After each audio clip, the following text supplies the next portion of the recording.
If you're looking for exclusive content, please don't look any further than joining the Trap Talk Patreon family. Some of the best reptile keepers in this industry are part of the Trap Talk Patreon family. As soon as you join the Patreon family, you connect to a Discord. You can also tap into an Instagram group chat, connect with some of the most diverse keepers we have in the reptile hobby today. Shout out to my Patreon members and be ready for Trap Fest 2026. It's going to be one of the biggest events yet. Find all information again in the very first link in the description below. And again, thank you so much to all my fellow Patreon members out there. Cheers. Trap Talk Reptile Network, coolest reptile network in the world. Welcome to episode 809 on the Bush Tuesdays. I'm your boy MJ. With me, the Big Brown Breakdown Sal, and of course the Angry Ginger. What's up, boys? I think I need a cooler name than that. Alpha, I know. I was trying to think. I was like, damn, but you are an angry angry ginger. I think I'm pretty mellow. You're passive angry. Like you're angry. Yeah, you like to kind of like. Yeah. Make it seem like you're not. That's true. You're angry as fuck. Yeah, that's true. Passive aggressive. I'll give you that one. I need to be more passive. Alex needs a little bit more what I have, and I need a little bit more what Alex has. And then Sal's just fucking chilling. Sal don't give a fuck. Yeah. Hey, dude, don't let the British accent fool you. He has his moments. I've seen it. Big time. Don't let a female who doesn't know what the fuck she's doing drive Sal around, because he'll say it's a fucking joke, man. Oh man, what's going on, boys? Missed you guys. Yeah, but good to be back, dude. What? It's been a month since you were on, because it was just me and Sal last time. So yeah, it's been a while. Sal, let me throw you some flowers, buddy. You got a knack for this, dude. I didn't see any kind of nervousness with you. Like you fucking took over like it was like you were born to do this. Oh, thank you, bro. Really appreciate it. I tried my best. Trust me, I've given the mothership to some people to do, and it's pretty rocky sometimes. And I'm like, hey, say something, dude. Talk. And Sal was like, fucking bam. He was off to the races. So I just want to say both you guys had a great episode with the homie Will last 2 weeks ago. So yeah, appreciate it. Yeah. But God damn it, man. Didn't we all start from somewhere in this hobby? And it was definitely level 1, the very bottom. I figured, wait, was this your idea to do this episode, Alex? I think it was. Yeah.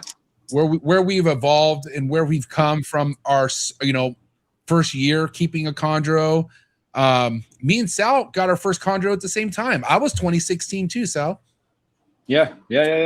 Sick. It's been a while. It's been 10 years. What about you, Alex? When was your first chondro?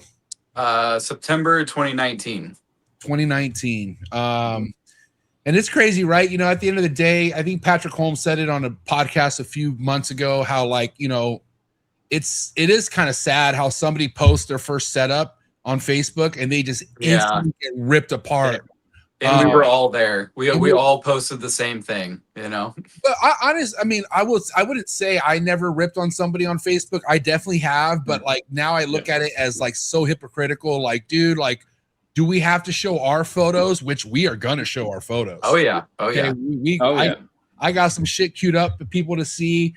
And I've talked about this numerous times. Where I started, the multiple different light basking, red lights, white lights, fucking all the above. Yep.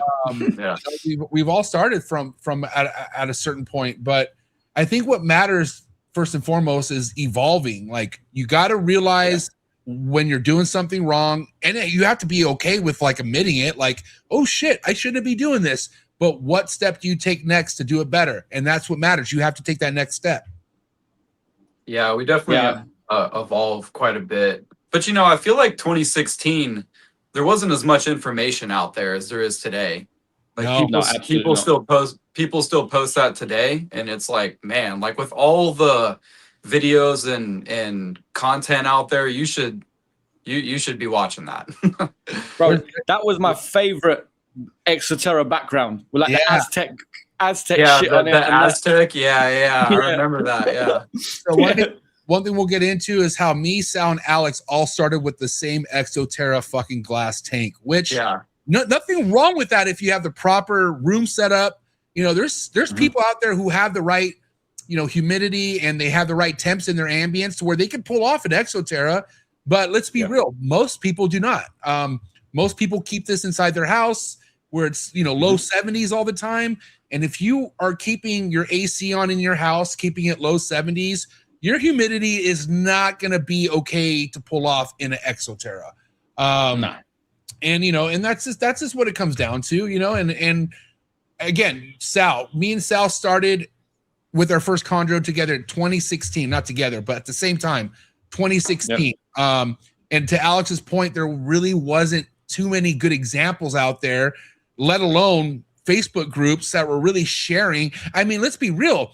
The information back then was kind of hoarded.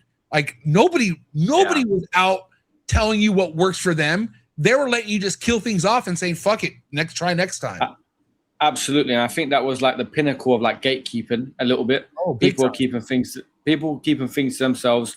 And even when people ask me now, they're like, oh, like what makes you film what you film on YouTube? And I'm like, because I'm trying to film what I was trying to type in 2016, and you couldn't find nothing online, like people's reptile tours or podcasts or really much anything. The only thing I used to watch was like there was an hour-long seminar from Rico Walder where there was like that was on YouTube, but other than that, there was nothing more on there.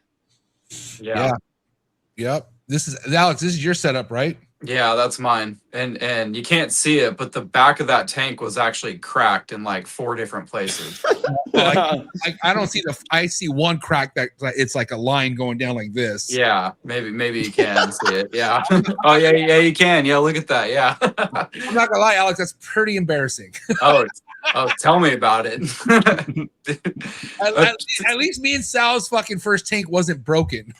Yeah, I think I bought it on like Facebook Marketplace for like $30 or something. Oh my god! Because it was cheap, and and also one of the latches on the lid was busted too. So I literally had to like duct tape it down. Yeah. So it was rough. Yeah. Who's this? Who's this one? Yours, Sal? Yeah, that's me. That's like you can even tell it's so fresh. It's still in the packaging at the bottom. Yeah, I left it in the fucking packaging. You couldn't even wait. Crazy. Hey, but at least Sal has you and Sal at least had decent purchase. I had something that was meant for a bearded dragon or some shit. Yeah, bro. And you can see I didn't have no perch holders. I like cut that bamboo and like pushed it so it was like jammed in the glass and shit. It was crazy. So it was just staying there by force. Like there was no glue or silicone or anything. Pure force, brother. Pure force. Wow. I had the clamp lamp. We all started with the yellow neonate. Yeah. Yeah. We truly all started from the bottom.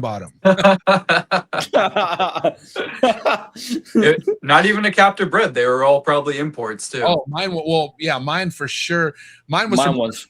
The guy who first and foremost, Lily bought me my first chondro for Christmas, and it was on Craigslist, and I got the whole tank. Let me see if I can pull it up. Damn it! That one's yours. Let me see. You can kind of get an idea. So it came in this Exoterra. Look at the rust on the screen. Jesus Christ! It came in this Exoterra tank that was just like the one we just saw Sal and Alex. With the tank, and this was when I bought Mimi, she had 0 green on her. So now you can see the green starting to come in. But I had fucking what was I gonna say? Oh my god, I'm brain farting. Oh yeah, so I got the whole setup with the snake for $400.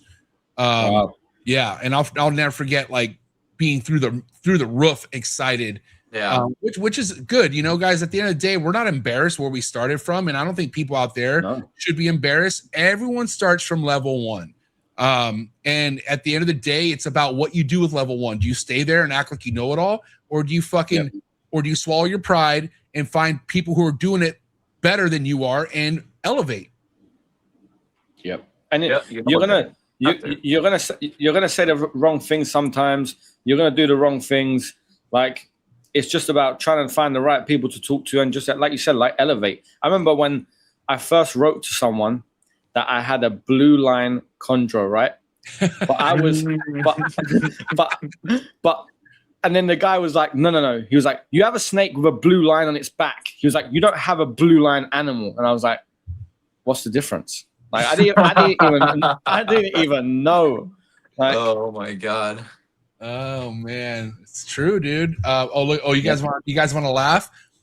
It's kind of hard to tell, but I got to tell you, Mimi wasn't even a year old, okay? And the last thing you want to feed something that's less than a year old is a fucking wean rat. Oh, jeez. Look at that. Look at the size of the rat I fed her. Can Oh you guys my see it? god. Wow. Look at the oh my god, what am I trying to say?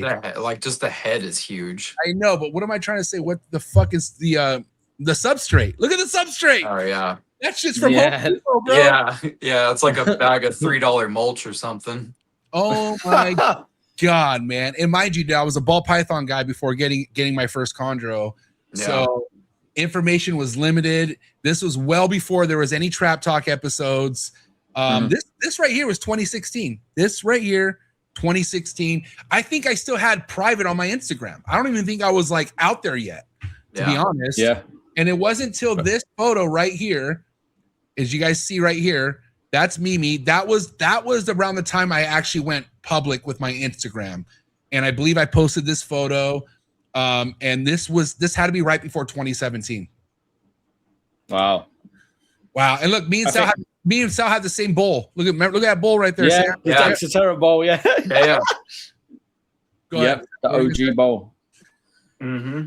Yeah, man. So, but then again, I figured, okay, let's start with this. Where did you guys start getting the first piece of information that started helping you guys elevate, especially when it comes to husbandry, enclosures? Who wants to go first?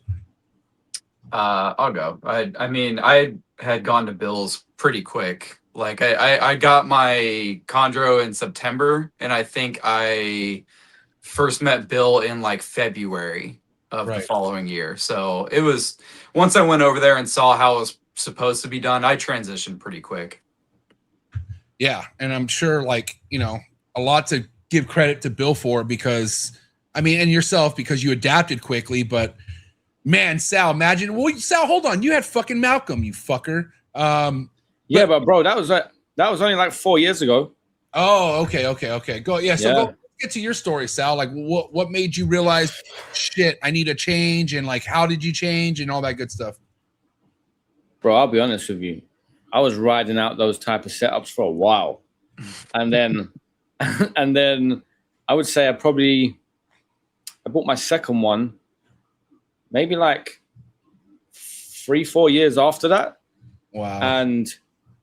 And then that's when I started to like 2020 started to tap into like talking to people in pet stores, Facebook, then going on to YouTube, then starting to see podcasts. Like, that's when I started really trying to like change the way I was doing things. But even then I still wasn't listening properly, because I sent you a picture. I had done a bioactive in a fucking paludarium. Then I changed it into a PVC bioactive. Then the snake got RI. Then I had to treat it with like so many antibiotics and nebulize it with F10. And I went through the ringer with that one. I learned my lesson the hard way. And then that's when I think, when I hit that RI point with that animal, that's when I changed everything. That's when I started looking and talking to breeders and talking to people over here. Like 2020, I would say, or 2020 is when I started to change the way I was keeping things by talking to people on podcasts. And then I went on a massive buying spree, like tubs. And I think I bought 15 chondros in 2021, like something like that.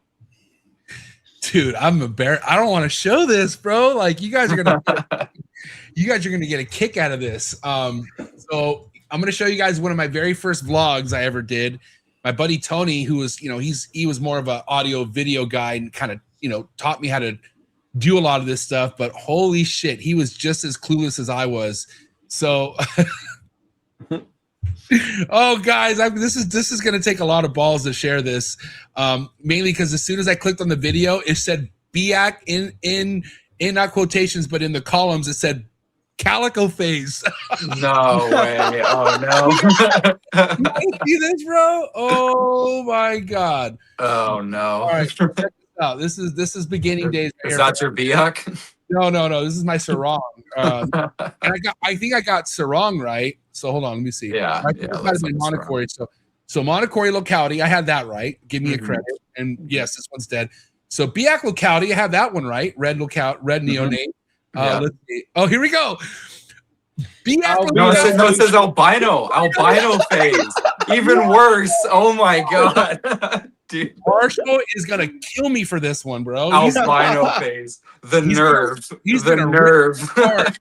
Oh my god, why am I doing this to myself? Oh man, it gets worse. Hold on. Okay, this is my buddy Aru, which died.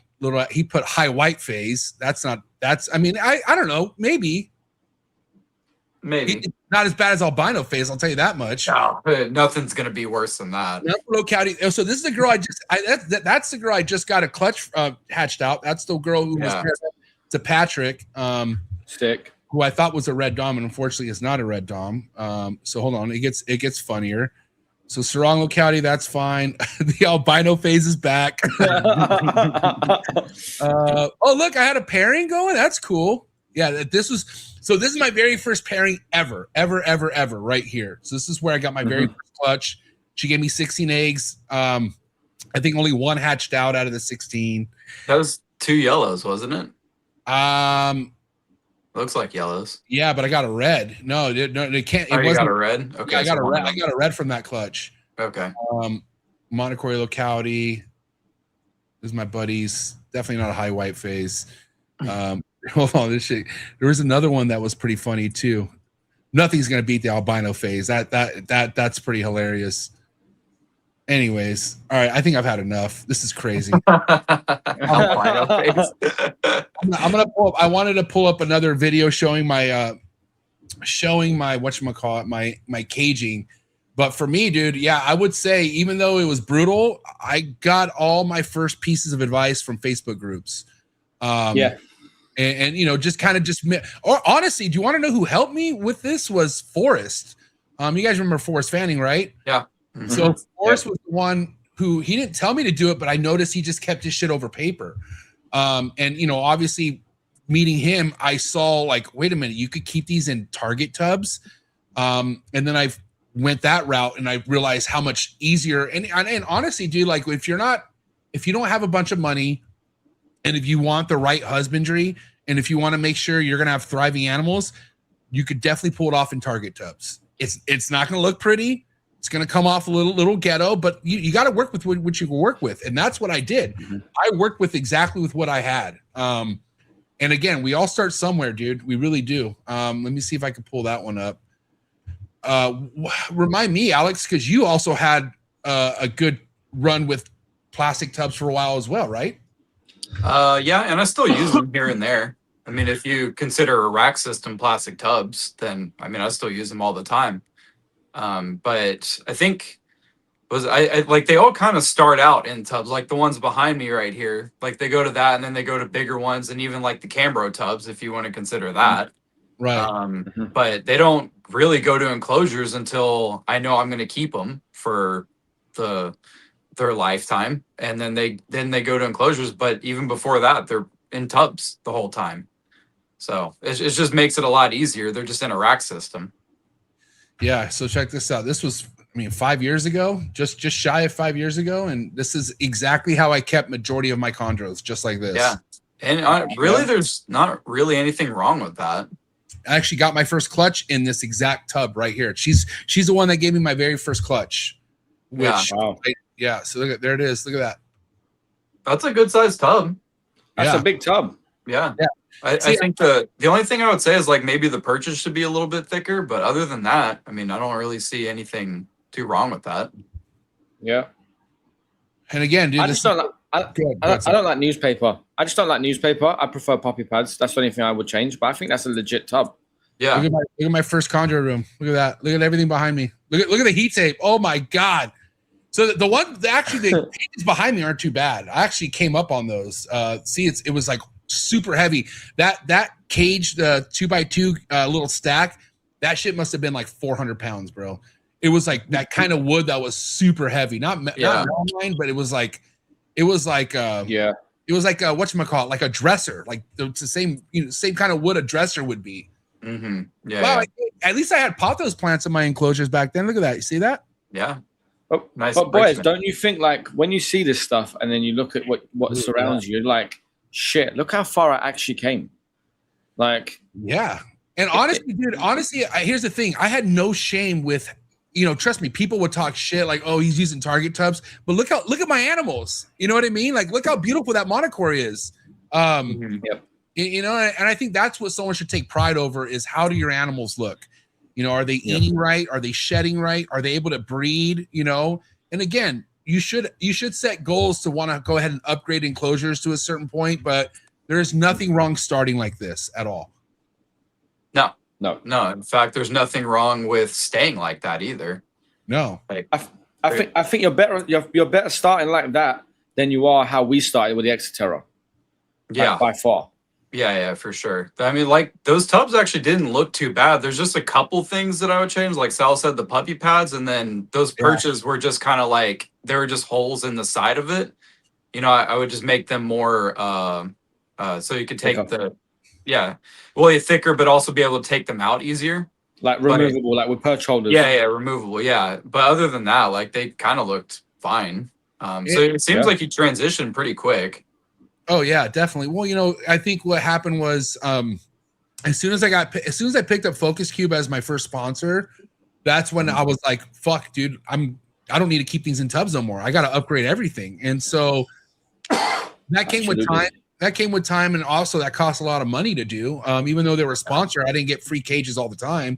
They gave me like a certain limit, and then of course I went over that limit. But yeah, you know, at the end of the day, I feel like people think they need to start a certain way. You got to start whatever way you feel is best for you. But also, like I said, it's about how you keep the animal. And nobody should have shame on how they start, dude. They really shouldn't. Yeah, and we all kind of start off just saying, "Oh, I just want to get a pet green tree python," right? And you come into this with the best intentions. You want to give it like a naturalistic setup because you think that that's best for it. And there's debate whether that is best for it or not. It can be the best for it if it's done correctly, but most people don't know what they're doing whenever they're coming into this. Like you could have a bioactive setup, but it has to be done correctly. And and for it to be done correctly, you have to have years worth of experience in this. And if you don't have any experience and you just come in, throw a chondro into a bioactive setup, it's probably not going to be done correctly. But I think that if you buy the good stuff right off the bat, that's really the best way to go because you're just going to use that the entire time. Let's say you like get more and more into this. You're going to have that same cage, like that Focus Cube cage is going to last 20 to 30 years. Yeah. You can have that the whole time. Yep. Whereas if you buy a bunch of Exoterras, which are realistically nowadays, they're like the same price. They're expensive as hell. And you're going to end up just throwing it away anyway. And like, if you stay in this, you're just going to end up getting the Focus Cubes anyway. So you might as well just go for the PVC, like the best shit right off the bat. That's what I like to tell people. Yeah. If you can afford it, don't fuck around. Get an enclosure that will last you forever in a sense. If you take care of it. You know, I still have my very first Focus Cube right here. It's a 3 foot tall, 2 foot across, 2 foot deep fucking enclosure. And, you know, other than the glass, like I will say the only thing I don't like about the plastic doors is like, you know, when I was moving, I ended up smudging or hitting something and it gave a fucking like a smear across the glass. And you can't buff that out, unfortunately. But if that was glass, acrylic? It's acrylic. Yeah, that's what I meant. Acrylic. But if it was glass, that shit would have shattered. So yeah, that's another reason why I do acrylic over glass, because I will break that shit. Like I will, like, you know, especially the doors that come off, which I hate smudges on my doors. Like it really irritates me. So what I used to do all the time was take the glass doors off. I used to like scrub them down hard. You know how many of those motherfuckers I broke, dude? I broke a lot of those. Yeah. Well, the good thing about those acrylic doors is that you can just order a replacement one for that. Yeah. You know, it's funny you say that. I was thinking about, because I'm, you know, we're almost around the time of year where I place my yearly order with Focus Cube, and I want to ask them, because there's only a couple doors. Like, all these are great. All these are fine. It's just my original first two enclosures where I moved and I knocked against something. And the thing is, they're not typical, like what Steven and Ashley use to screw these doors on. It's not your typical like screw. It's like almost like an Allen wrench type Yeah. different. Yeah. So I would have to ask him, like, first and foremost, can I get a replacement, and how the hell do I put it on? Other than that, if I get the right tool to take it off, it should be easy. Yeah. So that's kind of one of the things that's good about the acrylic ones too, over the glass, because glass can be really hard. Number one, glass is expensive. And number two, it has to fit perfectly in there. Like if you can't get that glass anymore, then you have to get it made, and it's expensive, and it has to be down to like the millimeter. For it to fit in there. And think about it. How many people have extra spare glass doors in their shed in case one breaks? So if one breaks, nobody. You're screwed. Yeah, what are you gonna do with your snake now? You know what I mean? So, hey guys, go ahead and keep talking. I gotta use the restroom. I'll be right back. All right, go ahead, Saul. I think. No, I was gonna say, for me, I think it's a bit different because, like in the UK, I use these ones behind me, which are melamine, and I seal them myself with like aquarium sealant to make sure they hold humidity. They've lasted me ages, and I've got them on both sides of the walls. Now, I went to PVC and I sent some pictures to MJ. So I saw there was like 2 PVC enclosures that someone was selling online that were built in Germany. So I bought them straight away, and I still have them. They're like really good quality. But there's companies here that have recently like come onto the PVC market that will like want that will want focus cube money, but nowhere near the quality. So I think because I've been in the US and I've seen and I've touched focus cubed, when someone over here wants to charge me the same price as focus cube, but like 50% of the quality at best, I'd rather not. I just can't bring myself to buy it. That's why I go with these and just seal them. Yeah, I kind of get that. There's a lot of companies here, like all the PVC cage startup companies. They'll all start out, at the same price as Focus Cube, and they think that, I guess that's like the floor for them or something. And I'm like, dude, like that's just not. That's not how. Yeah, that's just not how it works. Like I get that they're all PVC cages, and realistically, it'd probably work the same, but you don't have the brand. Like it's like you're not Coca-Cola. So so RC Cola can't charge the same as Coca-Cola. Like it's just the way it works. And a lot of these companies that are up and coming, which there's not a whole lot of them, but the ones that are just starting out, like some of them are more expensive than Focus Cube. And I'm like, why would anyone buy that? Like that's what we've got. Yeah, that's what we've got over here. So like there's a couple new companies that have opened, and for 3x2, they probably want like 350, 400 pounds, right? Yeah. So that's like $450, $500, let's say, give or take. But I wouldn't mind paying that if the quality was like superb. If it was like Focus Cubed, I would pay it. But when I've gone to see them and they're like thin, they don't feel great. The vents that they cut are a standard venting. You can't close them. You're like too many vents to what I like. And I'm just like, obviously I've been cheeky. I was like, Stephen and Ashley, I was like, just send me a whole pallet. Like send them to the UK, and it's just too difficult and too much money to get them here for them as well as me. But that's why I don't do PVC anymore. There's some called IM cages that I sent a picture to MJ of. I've got 2 of those. I bought those up, and Malcolm's got them now because they just don't match my room, and I'm a bit OCD. But I would go to them, but the freight, even now with everything with Brexit and stuff, the freight charges are crazy. So by the time I get those over, it's just going to cost me a bomb. Whereas these, I get them, I seal them, and they last really long. Some of these I've had like 3-4 years. There's nothing wrong with these. Yeah, exactly. There's a material that I like better than PVC. It's called HDPE. I don't know if you guys have heard of it or not, but it's my tower of power that I have. They're all HDPE cages.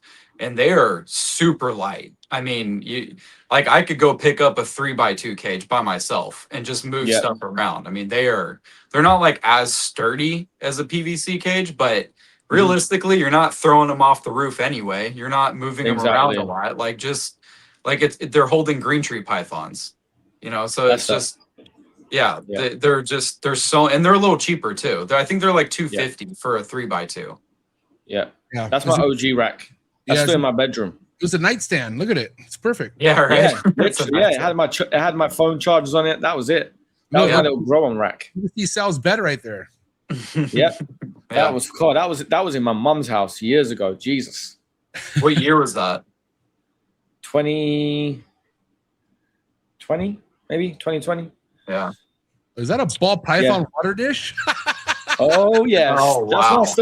This is when I still had loads of ball pythons. I thought that was a dead Neo. Oh, I remember that lady, Ashley. Right? Yep. Oh, Yep. I remember her. She was really nice. What happened to her? I don't know. Oh, wow. Look, there's Sal set up. See, not bad, Sal. Yeah. Whoa. What's going on here, pal? So this is when I attempted the whole. That was a 2x2 whatever PVC, and I was like, I'm gonna go bioactive. That's pretty sick. And like if you just had one snake to deal with, that I don't see the problem with that. But let's hear what issues you ran into having it like this. So when I had this is when I only had one snake, and you can see it like it's just chilling, but it was doing so well for ages. And I attempted bioactive. I followed all the guidelines and what I was told, like the drainage layer, the mesh, this, that, everything you could think of. Bro, I think I kept that thing so moist and humid. That thing hit an RI like a train wreck. Like I took that, and I'm still working at the vets. So I took it to work. We done a panel. We done a culture and sensitivity to the lab. We done scans. I done everything you could do on this snake, and I just started. It came back clean on the panel. On the culture and sensitivity, it had some bacterial growth. I started injecting it with antibiotics every other day, and then some anti-inflammatories every day, and humidifying it with F10. And it like an idiot. It battled it. It done well, but then the core problem, I wasn't changing. I was still keeping it in a bioactive. So like I was treating the snake and still putting it back to what was probably causing the issue, and that was my inexperience. Yeah. So it just it fought RI on and off for so long. I think by the time I got to the point where I actually changed my husbandry to what it is now, I think that snake died. Yeah. So, okay, look, this is where a lot of people don't understand with bioactive stuff, right? Totally cool if you try it, give it a go. But let's say your snake gets RI. That thing should not be over anything but paper. Like you have to literally give it bare bones. And what's crazy is like you need it humid without being wet. That's the tricky thing. Absolutely. Like you got to give it high humidity without being soaking wet. And also with a bioactive system like this, which Focus Cube sells the Heretic, which is amazing, but the Heretic has a fan system. Like you need circulating air inside something like this, where air does not become stagnant, because stagnant air becomes bacterial. Like that's where you run into issues. And again, if you don't have all the bioactive shit in the enclosure, the whole airflow isn't as important. You could get away with just having a couple slots where air can come in and out, but you don't need circulating air when you're over paper. Like when you're keeping it simple, the whole airflow thing, yeah, of course you need air, but it doesn't need to be as crucial as you need it with a bioactive system, if that makes sense. Yeah. And this tank is what put me off 2x2x2 cubes. I don't have any anymore. So like mine, and I say that because of the gradient. If you see the heat panel at the top, it was like just off center, and there was just no gradient that I liked. So now I put all my my yearlings in 2-foot enclosures with a smaller panel until they hit 2 or 3. And as soon as they hit about 2, they go into 3x2. Like anything over 2 or 3 goes into 3x2 automatically, male or female. I don't even do 2x2s anymore. Yeah, put me off for life. That's the first thing where I was like, whoa, okay, that's a big fuck up, is having that basking area kind of centered. Like it should be in the left corner. Like it should be pushed all the way to the left corner. But again, even with a 2x2, you're not going to get much gradient with a panel like that. It's not going to work. No. I will tell you though, if you don't need a panel, like first and foremost, 2x2s are perfect for males. I'll tell you that right now. Because if your room gets warm enough, you don't need to worry about a panel. That's how I keep all my XL Cambro tubs. None of them, they have heat, but none of them are on because my room gets to the temps where I need it at, and it's not an issue. Yeah. But when it comes to like having a female on something like this, yeah, that's going to be a disaster for sure. And I think what I was doing wrong was the panel size. Like you guys, I think have the same ones because your panels are now UK made because you guys bought the rights. But like that one had a 70 or 80 watt panel, which was like quite big. But now in my 2 foots, I use the 40 watts, which those 40 watts are money. So I still get gradient, and it's not covering the whole 2 foot. You know what I mean? So yeah.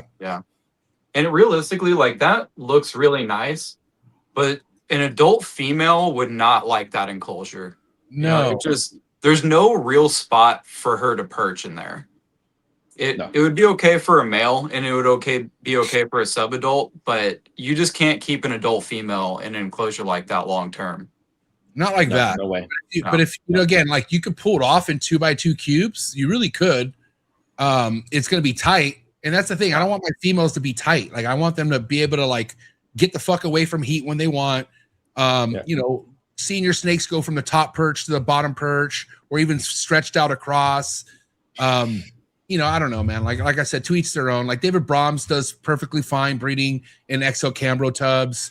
I know other people that use 2x2s, which is cool. I don't want to be Mr. like, oh, you need things in a bioactive, but it doesn't hurt to give them space. I'd rather give them space. I'm even like that with my personal preference. Yeah, it's whatever makes you feel better. You know what I mean? And again, these snakes can't talk, but I'm sure if they could, they'd be like, hey, can I get a little bit more room? Yeah, I agree, dude. I think these snakes do a lot for us, especially if you're breeding them and making money. You should give them the respect of giving them a 3-foot cage, even males, in my opinion. Like if they're there permanently, they should get a decent sized cage so they can at least stretch their body out somewhat. And a Cambro tub, like keeping an adult female in a Cambro tub, dude, I can't, bro. I can't do that. Yeah, that's way too small. Yeah, to each their own. You know. I get it. I get it. To each their own. But that's no. So I feel you. Yeah, I kind of feel that I'm that way right now with emerald tree boas, bro. Like I have my girl right here, Lily, that's in a 3x2x2, and I cannot wait to get her the fuck out of there and put her in a 4-foot by 2x4. But people like Coach Rice, who actually put him in something smaller than this, he has great success with his breeding. I don't think anyone breeds Northerns like Coach Rice does, but again, it's just I want to feel good about what my animal's in. Like I want to come in and be like, cool, you look like you're having a good time in that enclosure versus like, holy shit, you take up the entire enclosure just you know? Yeah, exactly. You want to be able to sleep well at night. Yeah. Well, that's what led me, and listen, this is no personal comment. Yeah, so that was my first PVC enclosure. I bought 2 of those, and like I fell in love with them. This size. The panel's in the right place now. I'll tell you that much. Yeah, exactly. This is when I was getting better. And that was actually a bit bigger. I think that was like 30 inches high. That was quite a high cage. It was like a 3x30x2. There was 2 of them. Yeah. So yeah, it's higher, sure. But again, this is no comment and no personal issues with people from ball pythons. But this is why I came out. When I was keeping ball pythons, like I said, I had nearly about 100, right? And they were all in racks in my chondro room at the time. So this room that you're looking at now was my first snake room. And that was like converted. And it was at one point, it was like every wall, one wall was chondros and all the other walls were full of ball pythons. And I don't know, one day I just came in and my conscience just didn't sit comfortably no more. I'm like, you know, when you're pulling these tubs out and you're like, shit, man, this like these, there's like a 4-foot snake, 2,000 grams, just sitting in a 33-liter tub or whatever it was. And I had so many of them, and I was just like, I don't think I can do this anymore. And that's when I was like, I was wanting to concentrate on chondros. And I was like, yeah, I'm out. I'm just getting rid of all ball pythons. I just can't do it anymore. Yeah, but then again, I'll say for ball pythons, you know, they don't want to be seen. They don't give a fuck about kind of like, not that chondros want to be seen, but chondros have security on a perch where they feel like they're higher up than the enclosure itself. Ball pythons are like ground dwellers. They like to be underground. Yeah. They like the darkest shit. They don't, you know, and again, to each their own. People think, you know, giving them UV gives them a better living. I think that's bullshit. I don't think they live in rat burrows. They live underground most like of the time. You're not going to find a ball python crawling around unless it's looking for food out in the wild. And then even when it finds food, it's going right back into that hole. You know, but like even when it's looking for food, it's not during the day; it's at nighttime. Like so, like they're when the sun's out and cracking, Ball python is not giving a fuck about basking. They don't need to go to a rock, because in Africa where they're from, it's hotter than fucking shit. So even being underground, like they're trying to avoid the heat. So Dave Kaufman, who had a documentary on ball pythons, was finding these things under the dirt where it was like mid 80s to 90. You know what I mean? Yep. But outside it was like 110 degrees, but they don't want it to be 110 degrees. And the thing with chondros, yeah, it could get up to the 90s in Papua New Guinea or even Australia. But where are they? They're in the canopies. They're completely hidden away from any kind of sunlight. And again, I've had this argument with people where they're trying to tell me how like, oh, chondros need something to bask under. No, they don't. Show me a fucking picture of a chondro basking in the wild. Yeah. You'll find them. If you find a chondro during the day, it's a baby chondro first and foremost, and it's hunting. It's looking for food on the bottom level of the fucking ground. Okay, chondros do not want to be seen whatsoever. Just like ball pythons, they don't want to be seen. And I feel like, you know, again, I think you should enjoy what you keep. I'm like Sal. Ball pythons is where I started it all, man. I mean, I wouldn't have any of this if it wasn't for the ball python money I got. But God damn it, do I enjoy looking at these a lot more than the racks? Okay, yeah, absolutely. That's just a preference. And you know, people should really keep what they enjoy looking at. Yeah, for sure. And then the green trees are a lot to look at anyway. Like they're just prettier than ball pythons in the first place. I remember something that made me change a lot really quick was like, I remember when Malcolm said to me, he was like, you want to be one of the best in the UK, right? And I was like, yeah. And he was like, well, you got to start acting like it. He was like, you're going to have to start keeping your stuff well. You're going to have to invest in your cages, invest in nice stuff. He was like, it doesn't matter. In a way, I kind of agree with him. He's like, it doesn't matter how nice of a snake you've got or a collection you've got. He was like, if you walk into your room and it looks like shit, he was like, what's the point? And I was like, you know what? You're not wrong. Like, I'm not saying everyone has to buy the best cages and the best stuff, but like, you want it to be in order. You want them to have comfortable space. You want to give the animal the right stuff. You want to do things properly, you know? Like, I think it's a natural progression. Like, look how we all started. Exoterra, lamps, red lights, UV lights, too wet, too dry. You slowly pick up things and you slowly want to be better at what you're doing for yourself and your animals. Yeah. And again, kind of going back to when I started, dude, I simply just didn't have money for a focus cube. I didn't have money for a vision cage. But I also took pride on how I kept it, like having a full shed and making sure they're eating properly. Like all that stuff is what really mattered to me. And I don't have any issue with anyone starting in tubs. But you got to set goals for sure. Like to Sal's point, you should want to do better over time. We all start somewhere, which is fine. And if you want to stay at that level, that's fine. But as far as like feeling good as a keeper, you know, I don't think you're ever going to really go far by not setting some sort of goals with what you're doing. Because me and Alex know people who've been doing, and so do you, Sal. We know people who've been doing this for decades, and they still keep them in tubs. And they probably have a hoarding problem, but that's fine. That's on them. I want to have pride with when I and not only me, like when I bring somebody into my room. Right? Because the last thing you want to do is bring somebody into your room and they're like, what the fuck is this? Like, oh my God, you are one of these fucking basement dweller snake people. And we're not. Like, we're snake people, but I know goddamn right, if we were to bring a stranger into any of our rooms, they're going to be impressed. They're going to be like, wow. Like, absolutely. Look how clean this is. You know what I mean? Yeah. People, especially from the older days, get an impression that snake keepers are nasty people. Like it's, you know, like on the same level as a cat person. No offense to cat people out there. I'm just saying, if you tell me you have 10 cats in your house, I'm grossed out. I'm sorry, but guarantee there's fucking shit, a litter box in every other room, hair. Oh my God. Yeah. No offense, cat people, but you fucking make me sick. I'm sorry, dude.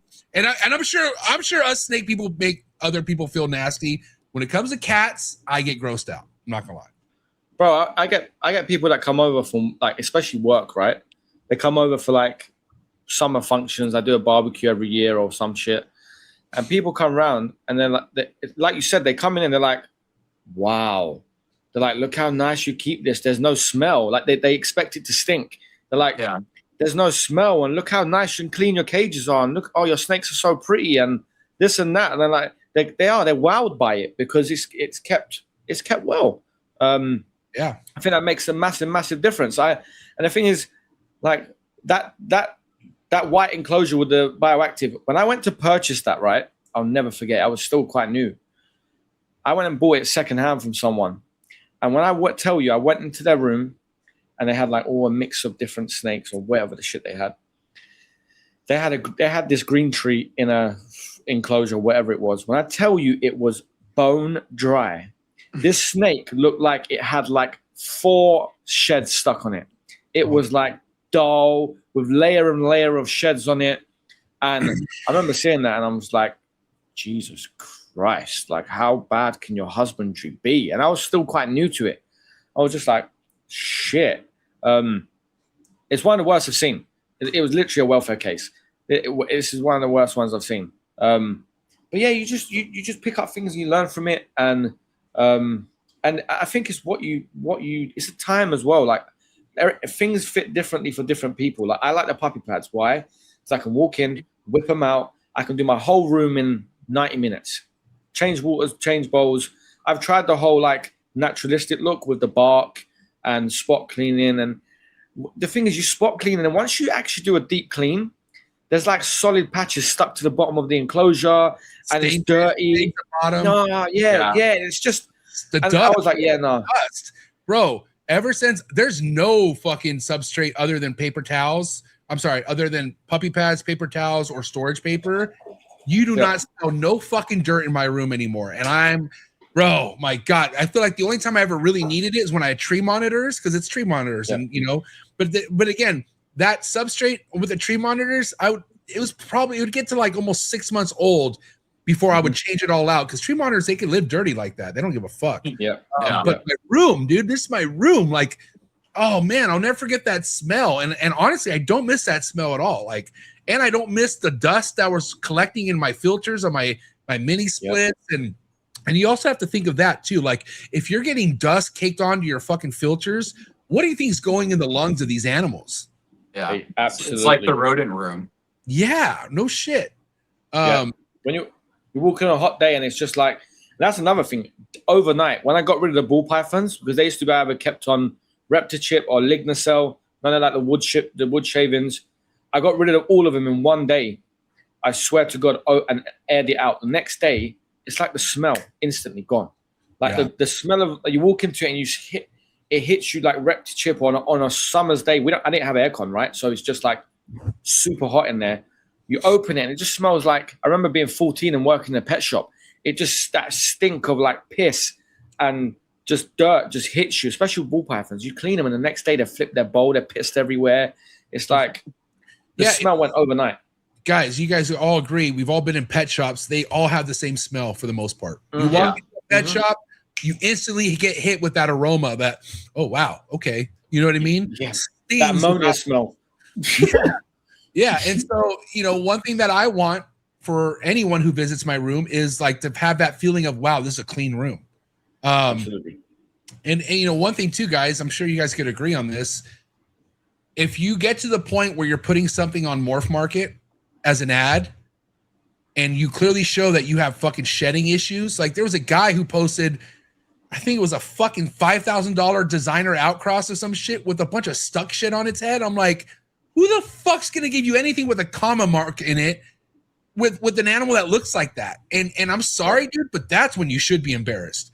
Like, we all start from somewhere, right? But if you want to carry yourself to a MORPHMARKET fucking platform, selling animals that we've all had animals on, like, you know what I mean? Like, look at the people who are representing their animals versus how you're representing them.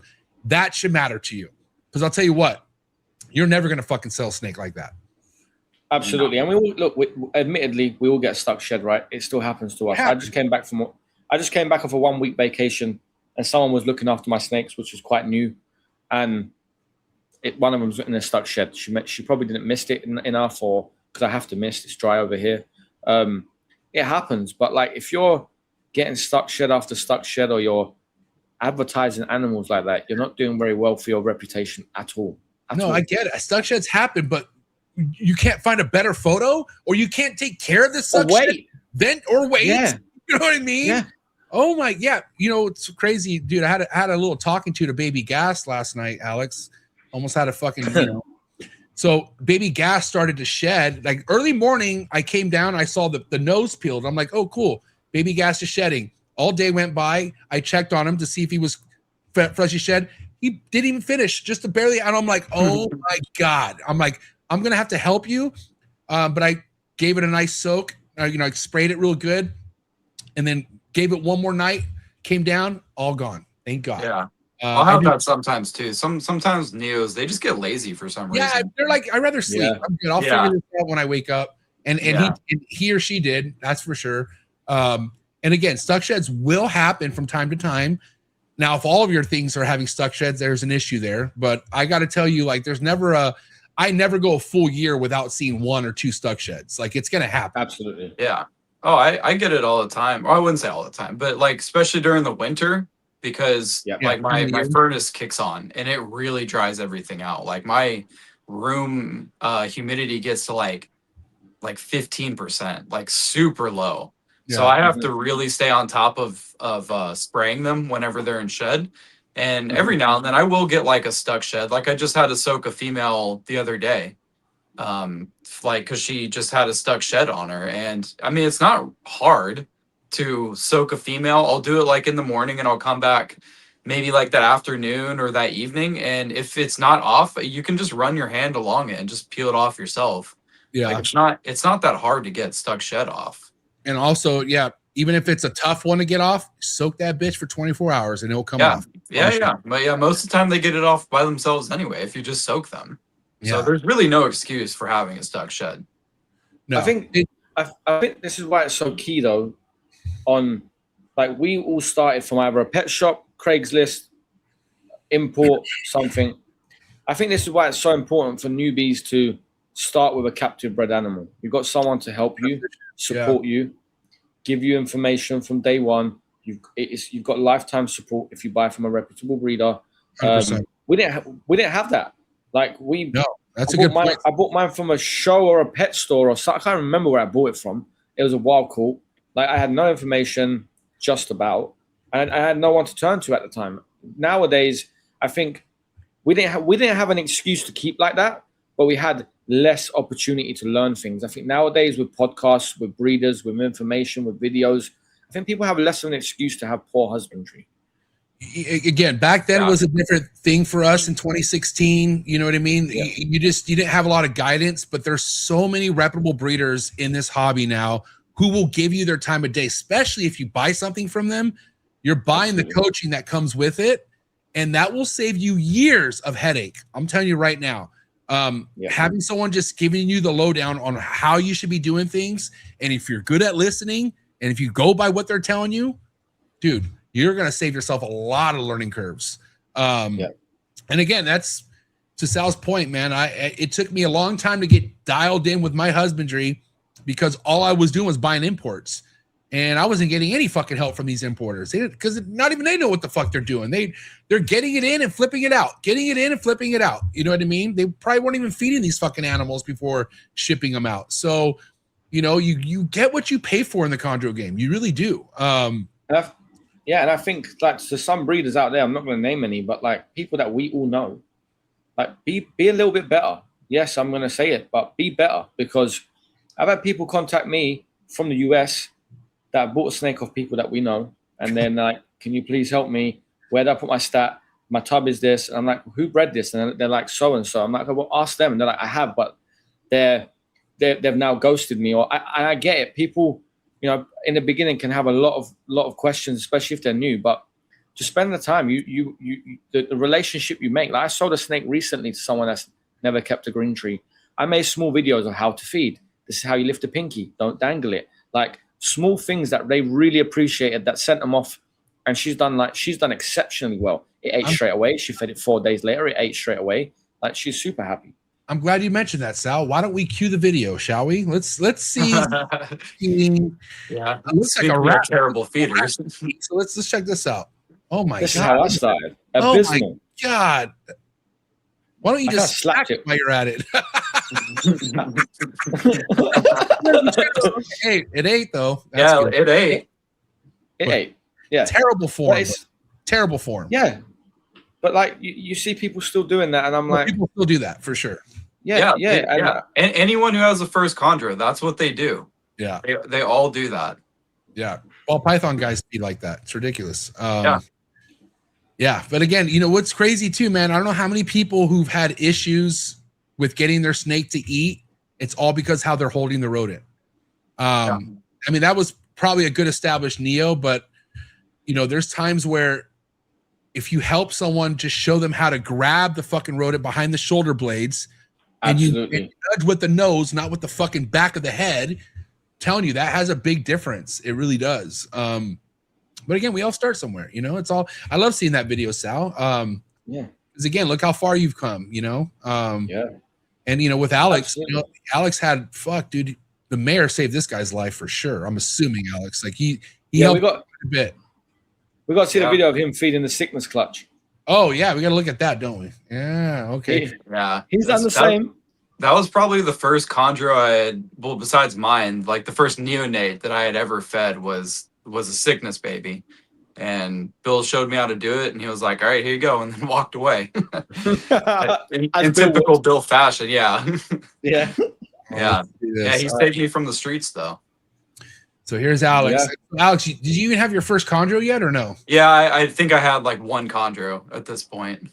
So this is the sickness clutch? So that's a sickness baby.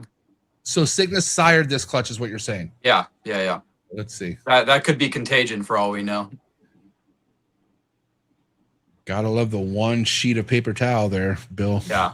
I mean, just zero technique. Almost worse than Sal's, to be honest. He's just holding it. Yeah. That radio was like, I don't trust this ginger, but I guess I'll take it anyways. Yeah. I mean, these were already established neos. It's not like, you know, I was feeding them their first time, but still, you know, like you can just tell there's just no technique there. Yeah. There's no approach. There's nothing. Yeah. Wow. So that's interesting. Gotta start somewhere, right? Yeah. Let me ask you guys this. Where did you guys feel like things changed for you when it came to the overall keeping of things? Like at what year did you feel like, okay, whatever I'm doing is working and I don't want to switch it? That's a good question. That is a very good question. I would say for my husbandry techniques and the way that I keep things haven't changed in the last 4 or 5 years since I met Malcolm. I would say 2020, 2021. Yeah. Since then, nothing's changed. I still keep exactly the same. And it works just like, and when I say techniques, it's very similar to how we all keep. That's when I learned, I would say the baseline stuff. The other stuff has changed a lot, like my incubation techniques and stuff, but my actual husbandry, 2020, I would say 2021-ish. What about you, Alex? Honestly, I would probably say like it's been a while for you, I'm assuming. No, because I mean I'm still changing stuff. You know, like I still change things every now and then. You know, now it is more like very little stuff. But what was the most recent thing you've changed?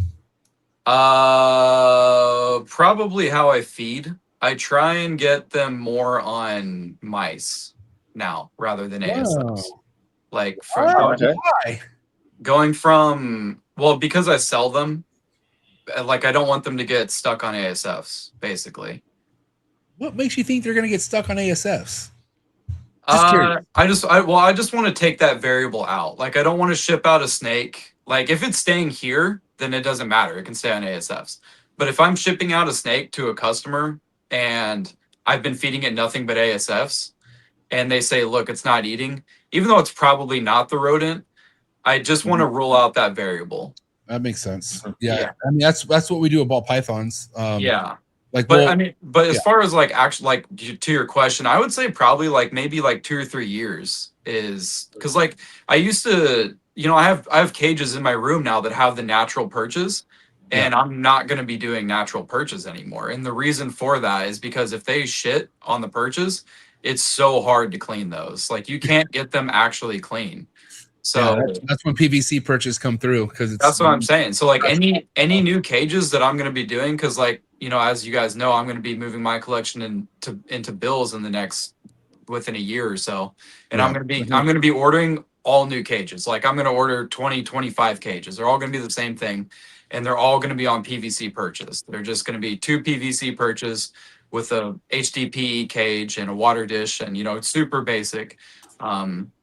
But I would say probably like the last 2 or 3 years is when I really like narrowed it down to what I know works and what I really want to do. Yeah, and that's crazy. You know, I'm going on my, let's see, my 10th year will be, well, it's actually now 2026. Now, yeah. Fuck, that's crazy. I want to say 3 years ago is when I felt like, okay, whatever I'm doing is working. So that means I was already keeping them for 7 years and still not comfortable with how I was doing things. Once I eliminated how much of the panels I was using, and once I realized how important humidity in your ambient setting is, that's when things really started changing for me. Because people don't realize. Well, and another thing too. I just got hit up by one of our homies asking if I would ever put 1 probe per level, and I was like, dude, I never recommend that. I did that, and that's where a lot of my issues fucking became an issue, because you can't really set 1 probe per level, especially when it's on a wall this big, because just this side of the wall is completely different temperature wise on this side of the wall. So when you have 1 probe setting 1 whole level, you know how big of a difference each cage is going to be, especially when the cage that has the probe is turned on, all the other ones are going to be cooked. They're going to be fucking way overheated. So, and again, people think, well, I want to save money, or how can I make this more affordable? Well, I'll just put 1 probe per level. That's not how you do it, dude. Every fucking enclosure, especially females that are breeding, need their own probe. They need their own temps. They need their own adjustment. They need their own spike, their own drop. I'm telling you right now, guys, that's a fucking beginner error right there, which I did for years, is putting 1 probe per level for all your cages. Get a fucking herpstat 6, multiple if you need to, because here's another thing too that the herpstats do for you: the max output percentage. Okay, one of the problems that I had was that these thermostats that I was using was blasting the fucking panels 100%. So let's say that it's morning and it's time for your panels to come on. Well, guess what? That panel is fucking putting out outage at 100%, which if you get a temp gun, and I recommend anyone out there right now, if your fucking panels are on, temp gun that bitch. And it's going to be over 120 degrees underneath that panel. Yep. Okay. Which is okay. Maybe not kill your snake, but it's drying the living shit out of your enclosure when those panels are on. And that's why a lot of people who spray, and mind you too, dude, I'm still pro spraying, but back when I used to use these panels, I would spray 2-3 times a day, and I would still get stuck shed. And that's because of the panel. Yeah. It wouldn't matter how much I'm dumping water into there.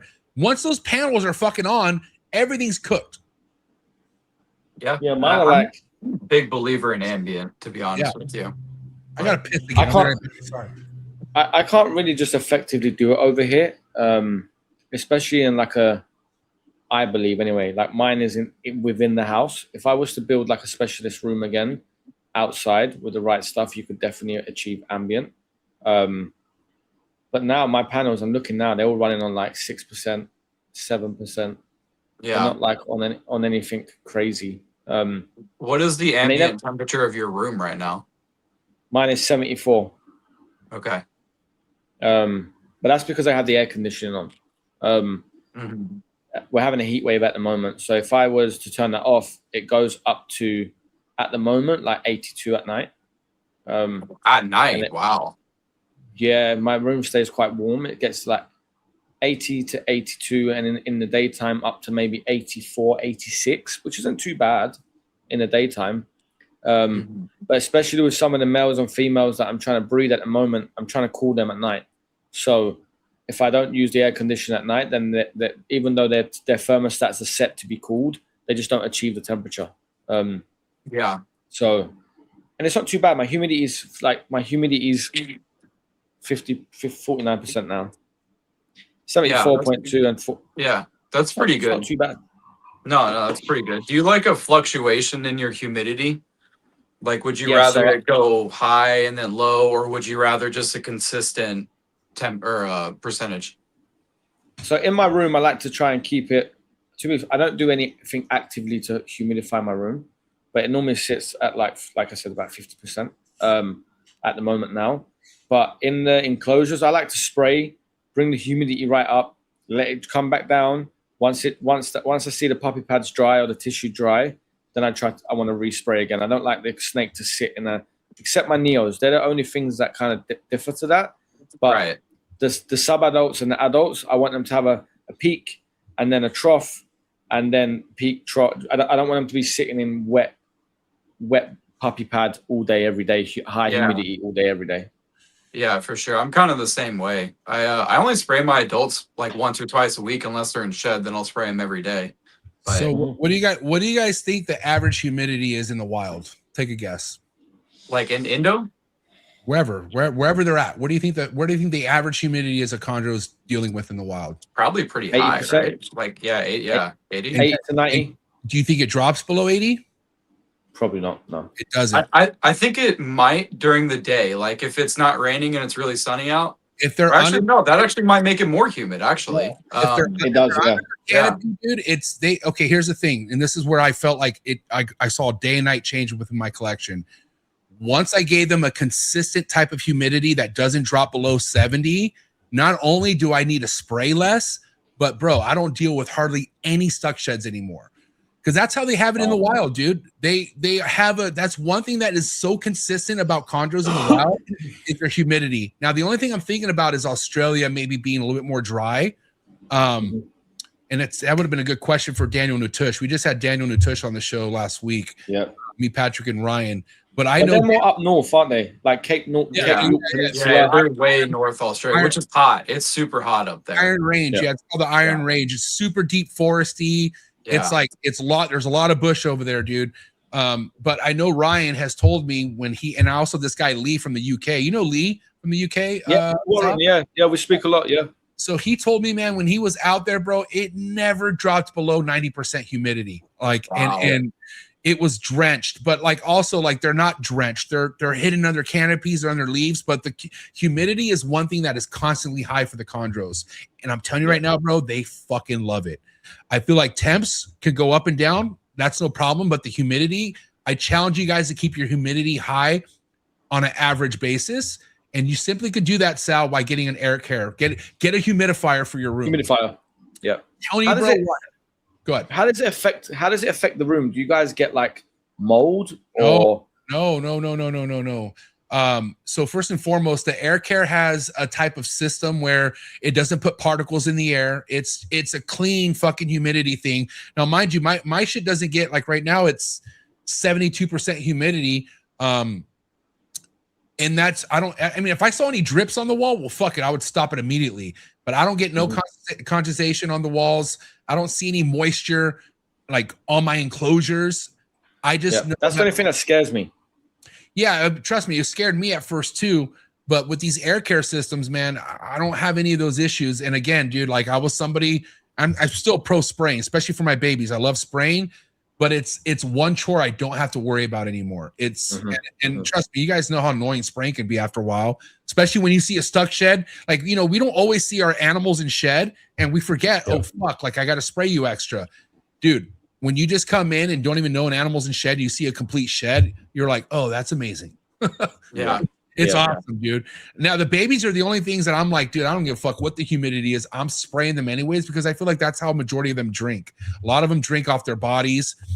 Adults, bro, my God, I'm telling you right now, dude, it's stuck sheds is something I had to worry about all the time. And again, not a big deal, easy to come off, but it's an extra step I don't have to worry about. And when you can eliminate extra steps from your keeping, I think you're doing a better job keeping.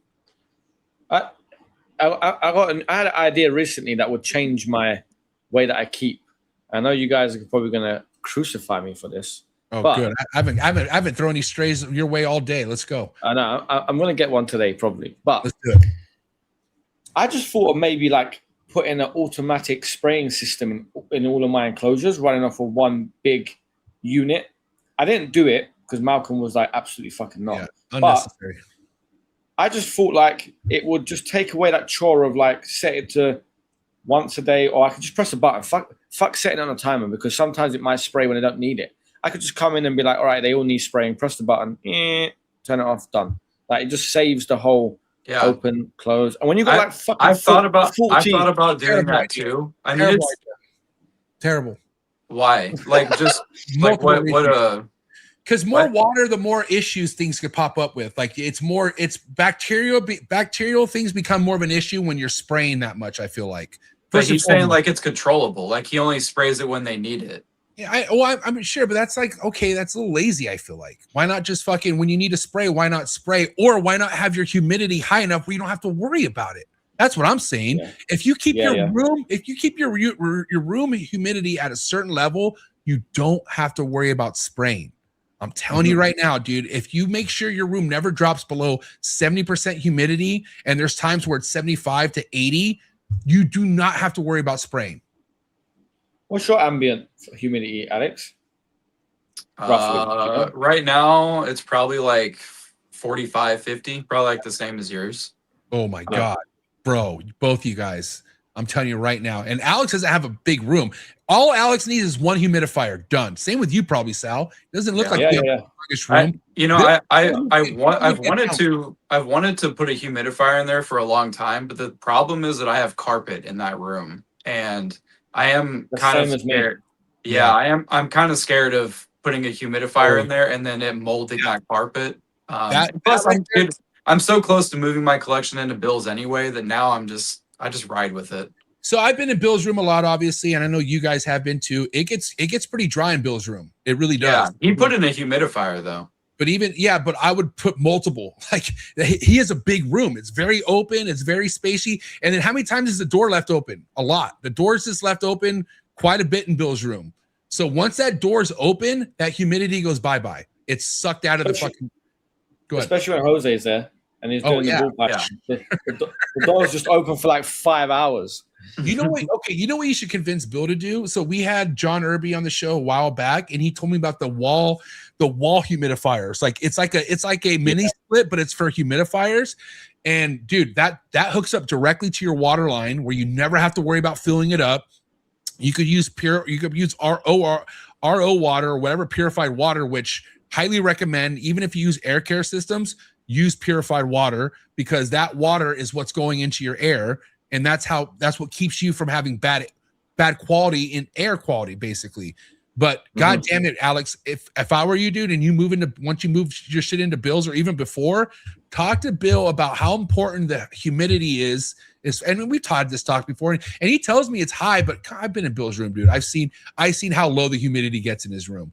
So if you guys both fucking focus on keeping constant high humidity, dude, the whole spraying thing becomes obsolete.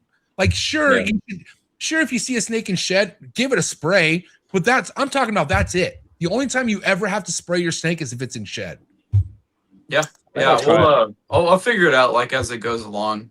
Just try it. Yeah. Just especially, but then again, it's like the carpet thing. I don't have carpet in my room, and I would be worried about what the humidity would do to carpet, because that might make the carpet smell funky. I don't know. Yeah. Even hardwood floors would freak me out. I got hardwood floors, and it's not an issue.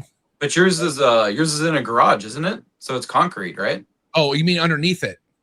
Well, no, I mean like your floor. What is your floor right now? It's vinyl, but it's on concrete. So, but then yours would be. I mean, if you were to put vinyl or any kind of wood flooring in your room, they have to gut out the carpet anyways. So it would. I know, but I wouldn't do it. I wouldn't do anything because like they're going to Bill's here shortly anyway, and he just has like that garage floor whatever it is. Yeah, that's perfect. So yeah. I mean, I'm definitely open to whatever works the best.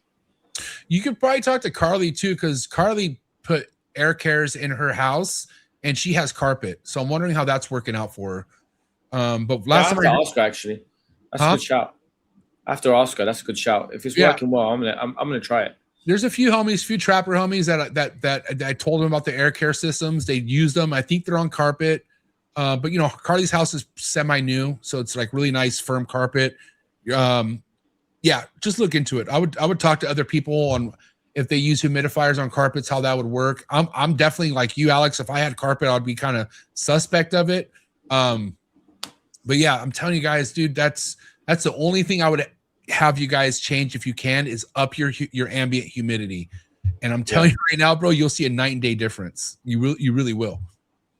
I think as of today, the only thing I've changed as well, literally today, is a RODI unit. We installed it today for RO water. To be honest with you, the main purpose was for the reef tank, but I'm going to use it for spraying so I don't get the white calcification marks on the glass. And then I'm going to remineralize it and give it to them to drink because I know they shouldn't be drinking RO water direct. So I'm going to start doing that differently as well. I think a lot of my issues with prolapses came from water quality because ever since I went to filtered water, like double filtration water, and on top of spraying with filtered water, I only had 3 prolapses out of the 70 last year, which is insane compared to what I used to deal with. Like I had a whole clutch, 15, I think 9 of them or 10 of them prolapsed.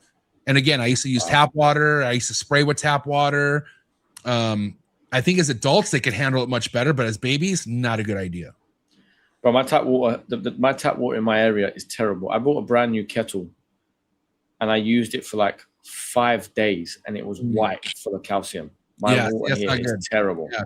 People, I mean, if you notice too, like if you let your deli cups dry out, look at the bottom. Look at the like it almost looks like salt or something at the bottom. That goes into your animals. So yeah, I don't know. I ever since I stopped dicking around about my water quality and I went straight to the best water quality I could possibly give them, dude, man, it's been happy. I've been happy to see how the outcome has been. And again, dude, high humidity. I mean, it doesn't make it the most comfortable thing to be in sometimes, but who gives a shit? It's not about you. No, absolutely. Especially if you're in a snake room. Absolutely. Yeah, totally, man. So yeah, I mean, and you know, to Alex's point and to your point, Sal, there's still many things we're gonna switch throughout time. You know, we are still learning as keepers. You know, Ryan Young, who's been doing this much longer than all 3 of us put together, he's still finding ways to be better at what we're doing. So I don't think anyone should ever get to a place of their keeping career where they're fucking experts. They don't need to change anything. I think that's where you go wrong. When you think that you're better than any other keeper because you figured it out, no, dude, sorry. That's when you're gonna hit a wall and be like, fuck, dude, I just found out the hard way. And that's just a part of what we do. They're constantly learning on how to adjust.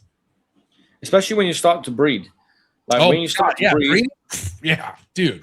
You're gonna hit a spiral of problems you have to change. You're gonna change a lot whenever you start to breed. That's where the true test comes. If you want to know how well you're keeping things, breed them. Let me know how that works. Mm-hmm. Yep. And if your adults are prolapsing, if your males are rolling and you're getting RIs, well, I wonder if it's husbandry. Yeah, I'm telling you, it's husbandry, plain and simple. Yeah. And I got to tell you, the worst thing for a fucking chondro is low humidity. Plain and simple.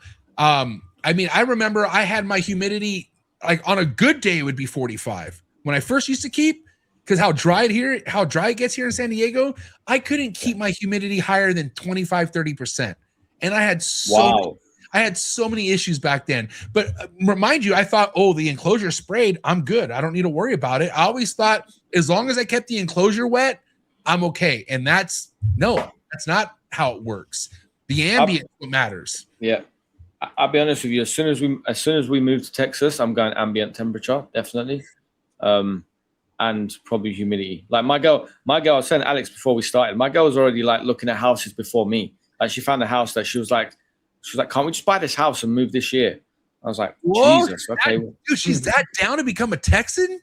Bro, she found a 4-bedroom house, 3 acres of land, 3 stables because she keeps horses. She wants horses when we move over there. Small swimming pool, like just outside Dallas. How far from Bill's? I don't know.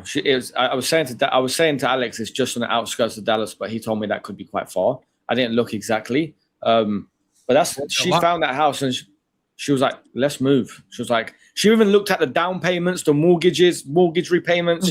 She looked at everything. And I was like, whoa, like she's down to move. Find one in Bill's neighborhood. That would be so right. That would be unreal.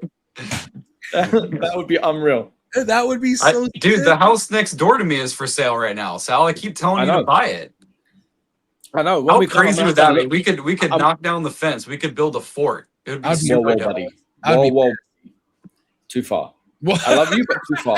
I need the fence. We need a fence, brother. We can't just walk into my house whenever you want, buddy. Whoa. Dude, if you're my next door neighbor, you best believe I'm just walking in your house. Honestly, though, we should look at that when we come over in a few weeks. Like she's down. She's super down, and she wants to like get. We've got a horse already, but when we move over, she wants a couple horses, and she wants to do it all. So. I'm definitely gonna go ambient and humidity and stuff when I move over there. Trying to get like a room or a house built like Bill's. Maybe not to that scale, but something like that. That'd be insane. Dude, the property you could get in Texas is crazy, bro. Because UK is not that cheap, right? Isn't UK kind of expensive? Bro, you would buy.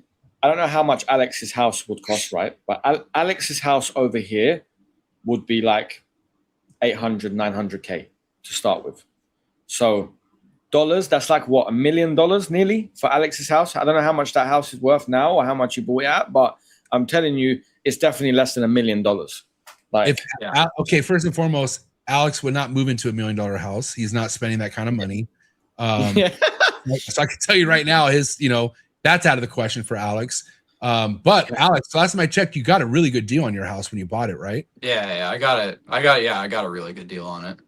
And with him moving into Bills, Alex is gonna be set for a long time. He's good to go. Yeah. So I'm super excited. I'm gonna pack up everything, all the animals, and just now that like having your partner be on the same, if not more, game changer. Bro. Yeah, it's a game changer, bro. Like, what's your lady's name now? Gemma. I'm excited to meet Gemma. Yeah, I'm excited. She's excited to come. I'm excited to bring her. I think for me, every year has been special, but I've never been able to bring my girlfriend with me. Yeah, this is pinnacle. Like, this is extra special. Like bringing her in, meeting the family over there, integrating, get the ball rolling, and this is where things start to happen. I can't wait. The little VIP area during Bill's party. I can't wait to sit. I can't wait to sit next to Gemma and have a little talk with her. It's gonna be great. Yeah. You gotta put her through her paces. I'm only gonna say nothing but great things about you, buddy. I promise. That's all right. I'll catch some strays. I'm used to it. Don't worry. No. No, dude. So that's for sure becoming a thing, Sal. You're gonna move here to America. Yeah, bro. She's super on board. That's so cool. And I think I went through dips and troughs. I was all on board. Then my ex was definitely against the idea. So that kind of like put something in, it put a spanner in the works. Good thing you booted her to the group. Yeah. Now finding the right. Yeah, but like finding the right partner. She loves the snakes. She loves animals. We work in the same industry. She's a dog trainer, and she sees all the dog training over there. Like we have one of our dogs is fully protection trained, and like that's what she's into. And she's already seen like protection trainer stuff that happens in Texas, and she's super excited to go to dog shows and horse riding, and like she's fully on board. That's exciting. So we need to make sure that this September nothing disastrous happens that changes her mind, because like her visiting is a cherry on the cake. It's like the final seal. The deal was done. So we got to make sure Gemma is for sure the new Gurney champion of the party. Okay, we got to make sure she doesn't smoke any Mike Cali weed and collapses. Yeah. No ambulances for her. Yeah, absolutely. Who's it gonna be this year? Who do you think's gonna collapse at the party this year? I would definitely say another ball python person, but I think there's not gonna be likely. There's gonna be no ball python people there. So what chondro guys is it gonna be? This is gonna be interesting. Well, Jose will be there. Oh, let's get Jose. Let's do this. Yeah. You know what? I wasn't gonna say the name, right? But fuck it, I'm gonna say the names, right? I've got my money on two people. I think it's either gonna be Rob. Yeah. Or Will's brother. Or Ruben. Yeah. I bet. I'm surprised it hasn't been either one of them so far. Who's Rob? Will's Rob? brother. Oh, okay, yeah, that guy's cool as shit. Yeah, I like that guy. Yeah, bro. He's funny. It ain't gonna be him though, bro. That motherfucker could hold his own weight. Dude. Yeah. No, but he was close last year. What happened? He slipped down the stairs. He slipped down the stairs. Yeah. Gashed his side, but he took it like a champ. He wasn't even. He did. Yeah. He was fine. All that I was like, ow, dude, that has to hurt. He was just fucking throwing down drinks. He didn't give a fuck. Yeah. I hope nothing happens to them. But like, out of the Chondro guys, I think those two are the ones to be struck by lightning while they're in the pool or some shit. Like, just you never know. Well, I hope it's not lightning. That's crazy. I was thinking someone who just drank too much and hits my weed and goes bye. They were in the swimming pool last year when the storm was happening. It was Ruben and Rob. I was like, Jesus Christ. Then you had homeboy's wife fucking losing her mind inside Bill's living room. She was like, she thought a tornado was coming or something. And that was fucking with me. And I was like, wait a minute, are we okay, dude? That was insane. That little thunderstorm, whatever that was, bro. That made the whole like patio shake. Like I was like, and I thought it was interesting. I thought it was awesome. No, that's Texas, bro. Like it'll storm hard for like 10 minutes and then it'll go away. I really enjoyed it. I was sitting there front line watching it. I was really enjoying it. My buddy Juan was there tripping out too, because we don't get shit like that in San Diego. You know what I mean? Really? Like, yeah, not like that. Yeah, that's normal. That's normal. Okay, now that we're on the topic of Bill's party, what do you guys think the vibe's going to be like this year? Do you think it's going to be typical 80-ish, 100 people? Is it going to be a lot less? What's your guys' take? It'll be interesting. I think it'll be less for sure, just because the NARBC won't be here. So I think it'll probably be about half capacity. I thought that too at Trap Fest, and I had the most people I've ever had at any Trap Fest last one. Yeah. I think we might be surprised because the Chondro interest / community is growing. I think we might be surprised this year. I think we all anticipate it to be a lot less because of the show. I think there will be some people that won't come, but I think it still be like quite a big turnout. I think so definitely. too. I think maybe about 50 people. Honestly, I reckon 75. It could be less than 50, and I guarantee it's going to be all people we love. Yeah. It's gonna be like, honestly, like, I don't get me wrong, big parties are great, but even if it's not, it's still going to be epic. Because mind you, dude, everyone, the real deal motherfuckers at the party are right there in the VIP area. You know what section we're talking about. And that's where everyone wants to be at a certain time at night. That's the spot right there. I'm excited to see how it's going to roll over into Saturday this year. There's no show back to back. It's good. Saturday's going to be popping too, for sure. Yeah. I was debating whether leaving Saturday, and I'm like, I don't want to leave Saturday. I was like, Saturday is like the round 2. You can't leave Saturday. I'm gonna leave Sunday. I'll leave Sunday. I'm gonna buy my ticket after this episode, but I'm planning on flying in early Thursday, like Thursday afternoon. And then I'll leave Sunday. Yeah. Well, I'll pick you up from the airport and we'll come back to my house, do a tour, or we can go to Bill's or whatever. Yeah. Sal, you get in that week, right? Or what's your schedule like for Bill's party? I come in on a Saturday, the 12th. Oh, the week before. And I leave on the 26th. So I'm there 2 weeks. Oh my God, that's awesome. And so I'm assuming first things first, Buc-ee's when you land. Absolutely. We got to do what we normally do is Alex picks me up. We go to Chick-fil-A, then we go to somewhere like a Walmart, a Target, possibly a Buc-ee's, and then we go to the truck yard at night. That's the first day every year. This year it might differ a little bit. But yeah, that's normally our first day. But yeah, I want Gemma to experience Buc-ee's because I keep playing it up hard, and I think it will meet her expectation. Yeah, it's a must. Is she going to experience Alex's couch like normal, or are you going to get a different spot this time? Where are you staying at, Sal? No, so we're staying at Alex's, but we got the bed, the blow-up bed, and the room. Upgrade. But upgrade. No, but what we're doing is we've actually from the Thursday you land to the Sunday, we've got an Airbnb with me, Marshall, Dilek, and Lupe, I think. Oh wow! Marshall staying with you guys? Yeah. So just to give Alex that space so that people coming in can have somewhere to stay, and then And then on the Sunday, me and Gemma go back, I think, and then everyone else pretty much flies out on the Sunday or Monday. Yeah. My Airbnb booking card is voided. I got voided for I did us dirty, man. Not on purpose, but I booked our Airbnb for Georgia. It looked like a fucking big house. It says it sleeps 8 people. There's only 5 of us. But what these bastards did was they saw certain beds could fit 2 or more people, so they counted that. Wow. Dude, I hate when they do that, bro. I was so mad because I could have sworn we all had our own room. Yeah. But I walk in, there's only 3 rooms. 1 room has 2 beds, and what do? I go straight to the master. Yeah. Did Bill kick you out? Bill almost did, but there was another room with just another king size bed. And Bill I was gonna say, Bill, if that wasn't there, he would for sure would have kicked you out. I would have given him masters for sure, but you know that's the purpose. But when it comes to you fronting the money for the Airbnb and when you book it, you typically get first pick. But if Bill didn't have his own individual room, I would have got booted for sure, regardless. 100%. And Bill looked at me like, bro, you're lucky I got my own room. Yeah. He's like, second, you're never booking an Airbnb ever again. I know, right? Oh, do we know? Go ahead, Sal. Sorry, go on, Jay. No, I was gonna say I know the name that has been brought up a lot, but do we know if Greg Maxwell's coming to the party this year, possibly? I don't know. I think he wanted to try. I could text him. I'll hit him up after this to see if he's gonna go. Yeah. I'm not sure who else. Someone's going that for the first time. Oh my god, my mind's skipping on who it is. Is it Gary? No, not Gary. We're pissed about that. We were giving him mad shit. Dude, Gary's so hard to get to leave the house, dude.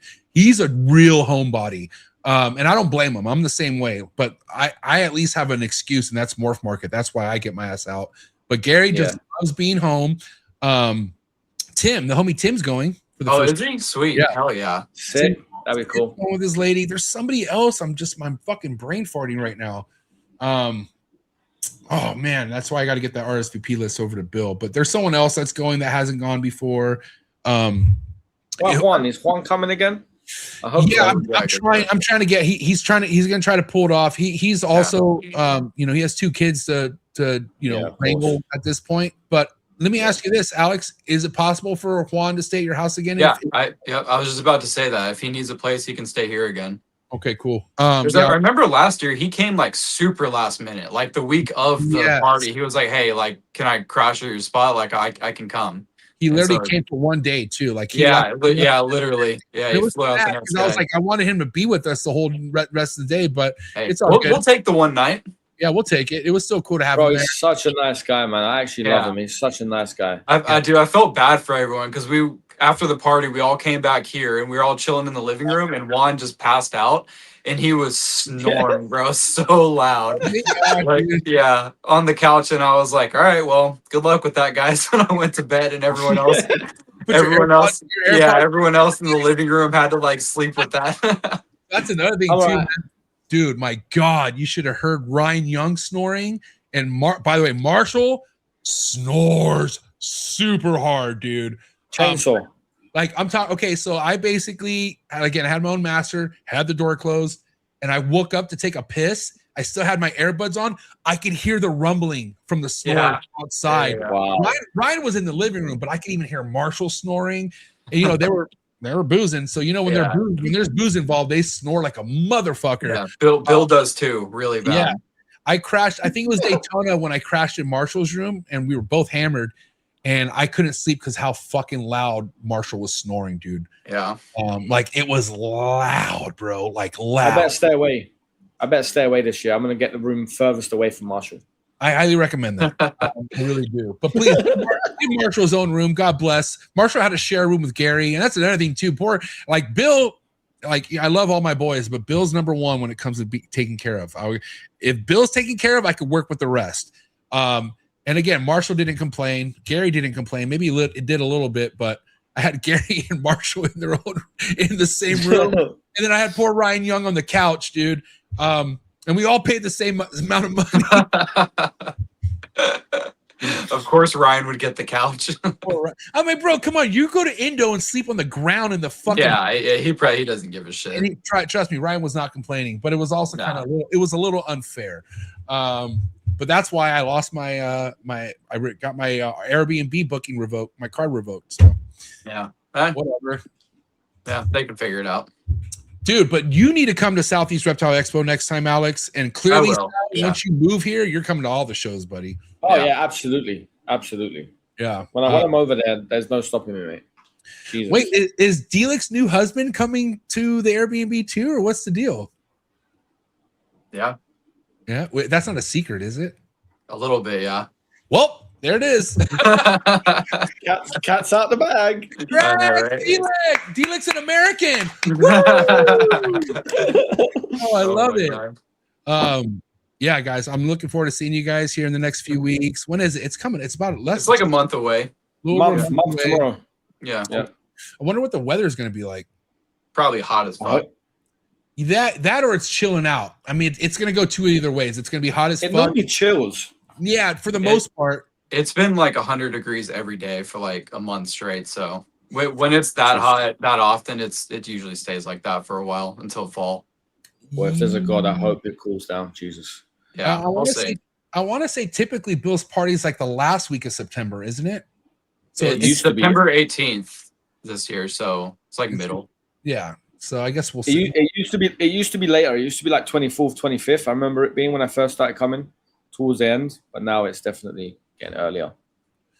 We gotta figure out the vlogging schedule. I know I'm gonna do Alex's room again. Typically I'll do Bill's. I've already done Mark's. I wonder who else we can do. I was gonna say, MJ, if you want, just to get it out of the way, I can pick you up from the airport and we can just go straight to my house, like get it out of the way, and then we don't have to worry about it after that. That's what me and Sal do. Like the first day he comes here, we do the vlog just to get it out of the way, and we don't have to worry about it again. Yeah. Well, we have a podcast that night too. Yeah, we can figure it out. The tours usually don't take too long. No, they don't. And you got a lot. Go ahead, Sal. You're doing a podcast on a Thursday? Yeah, like I normally do at Bill's place. Yeah. It'll be all of us. The pre-party podcast. Pre-party, yeah. And then we'll get Gemma on the episode for sure. Well, I don't know about that. She'll need to introduce herself, bro. I'm gonna have to make her sit down with you, dude. We can try it. I don't know. We can try it. We'll just tell her it's pre-recorded. Yeah, fine. Fair. Good shout. What's Gemma? What's her feelings with the snakes? She like them? Yeah, bro. She's quite interested. Was she ever help you with them? Yeah, when I was in Texas last year, she looked after them, fed them, cleaned them. Okay, she's a real one. Even now, when I'm coming in to do a major cleaning day, she'll do like one side or do the waters for me while I do the rest. And actually, interesting, she came to me a few weeks ago after she said to me, I watched the podcast she was on recently. She said, I heard you say that this year is going to be your biggest year, like hopefully production-wise. And I was like, yeah. She was like, well, maybe you should start teaching me how to like feed babies and stuff so I can help you out. And I was like, wow. Okay. That's all you needed to hear. Yeah, I was like, wow. That's when you know you got to keep her. Yep. Now we got to just find Alex to keep her, and then we'll be all happy. Hey, one day. We need to go to Mexico for that. No. Dude, Latinas, man. Latinas are not it. Yeah, they come here. I don't need to go anywhere. They all come here. Latinas will find out the value of your chondro and flip it behind your back. Okay. You don't want that. All right, pal. Get yourself a nice white lady, Alex. One who's willing to help you. Okay, and you will go far in this world. I promise you. Yeah, we'll see. We'll see what happens.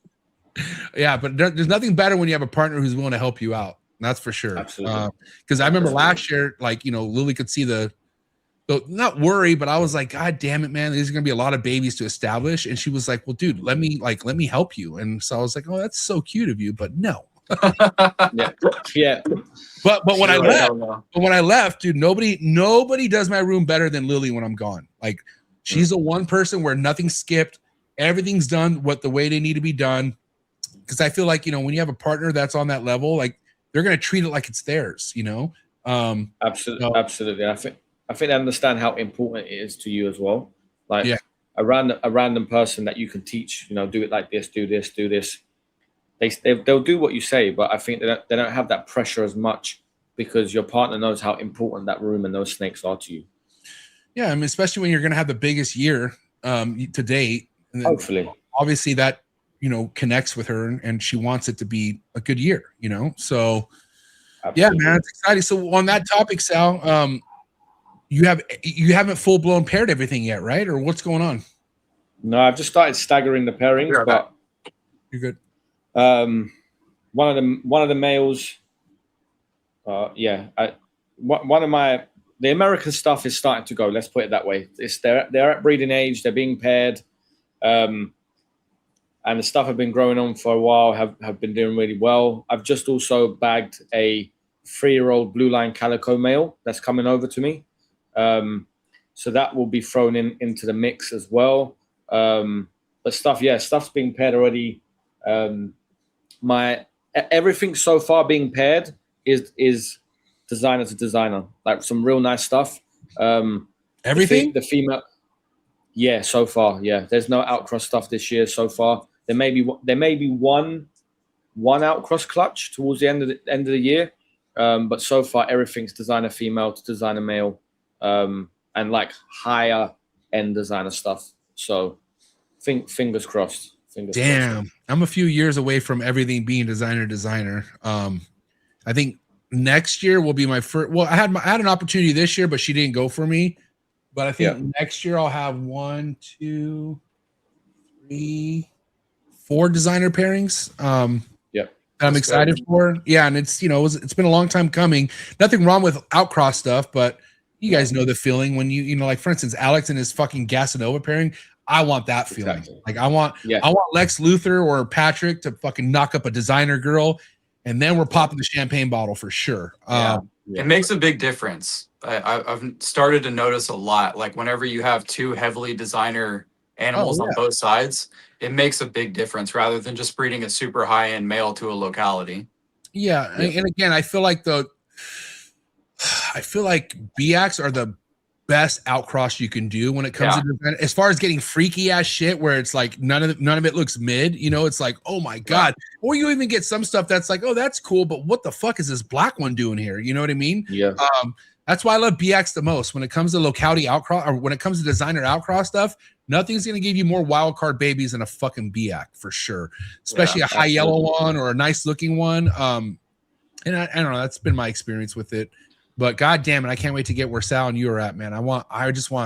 Eventually I just want this whole wall to be designers, which is kind of sad because I love these snakes, but gotta evolve. Isn't this episode's all about evolving? I'm trying to evolve. And I think I'll keep at least 3 pure locality BX right here because I'm always going to be interested of trying to repeat fish. I think, making a line of fish is a huge goal of mine. But other than that, pure designers, man. That's where I'm at. Makes the coolest stuff. Yeah, I mean, absolutely. I agree. And I spoke to Lee Warren. So I spoke to him because he does a lot of import export, right? Yeah. And I spoke to him about a week or 2 ago because I'm going to his show at the end of the month. And I ordered 10 female red BX through him.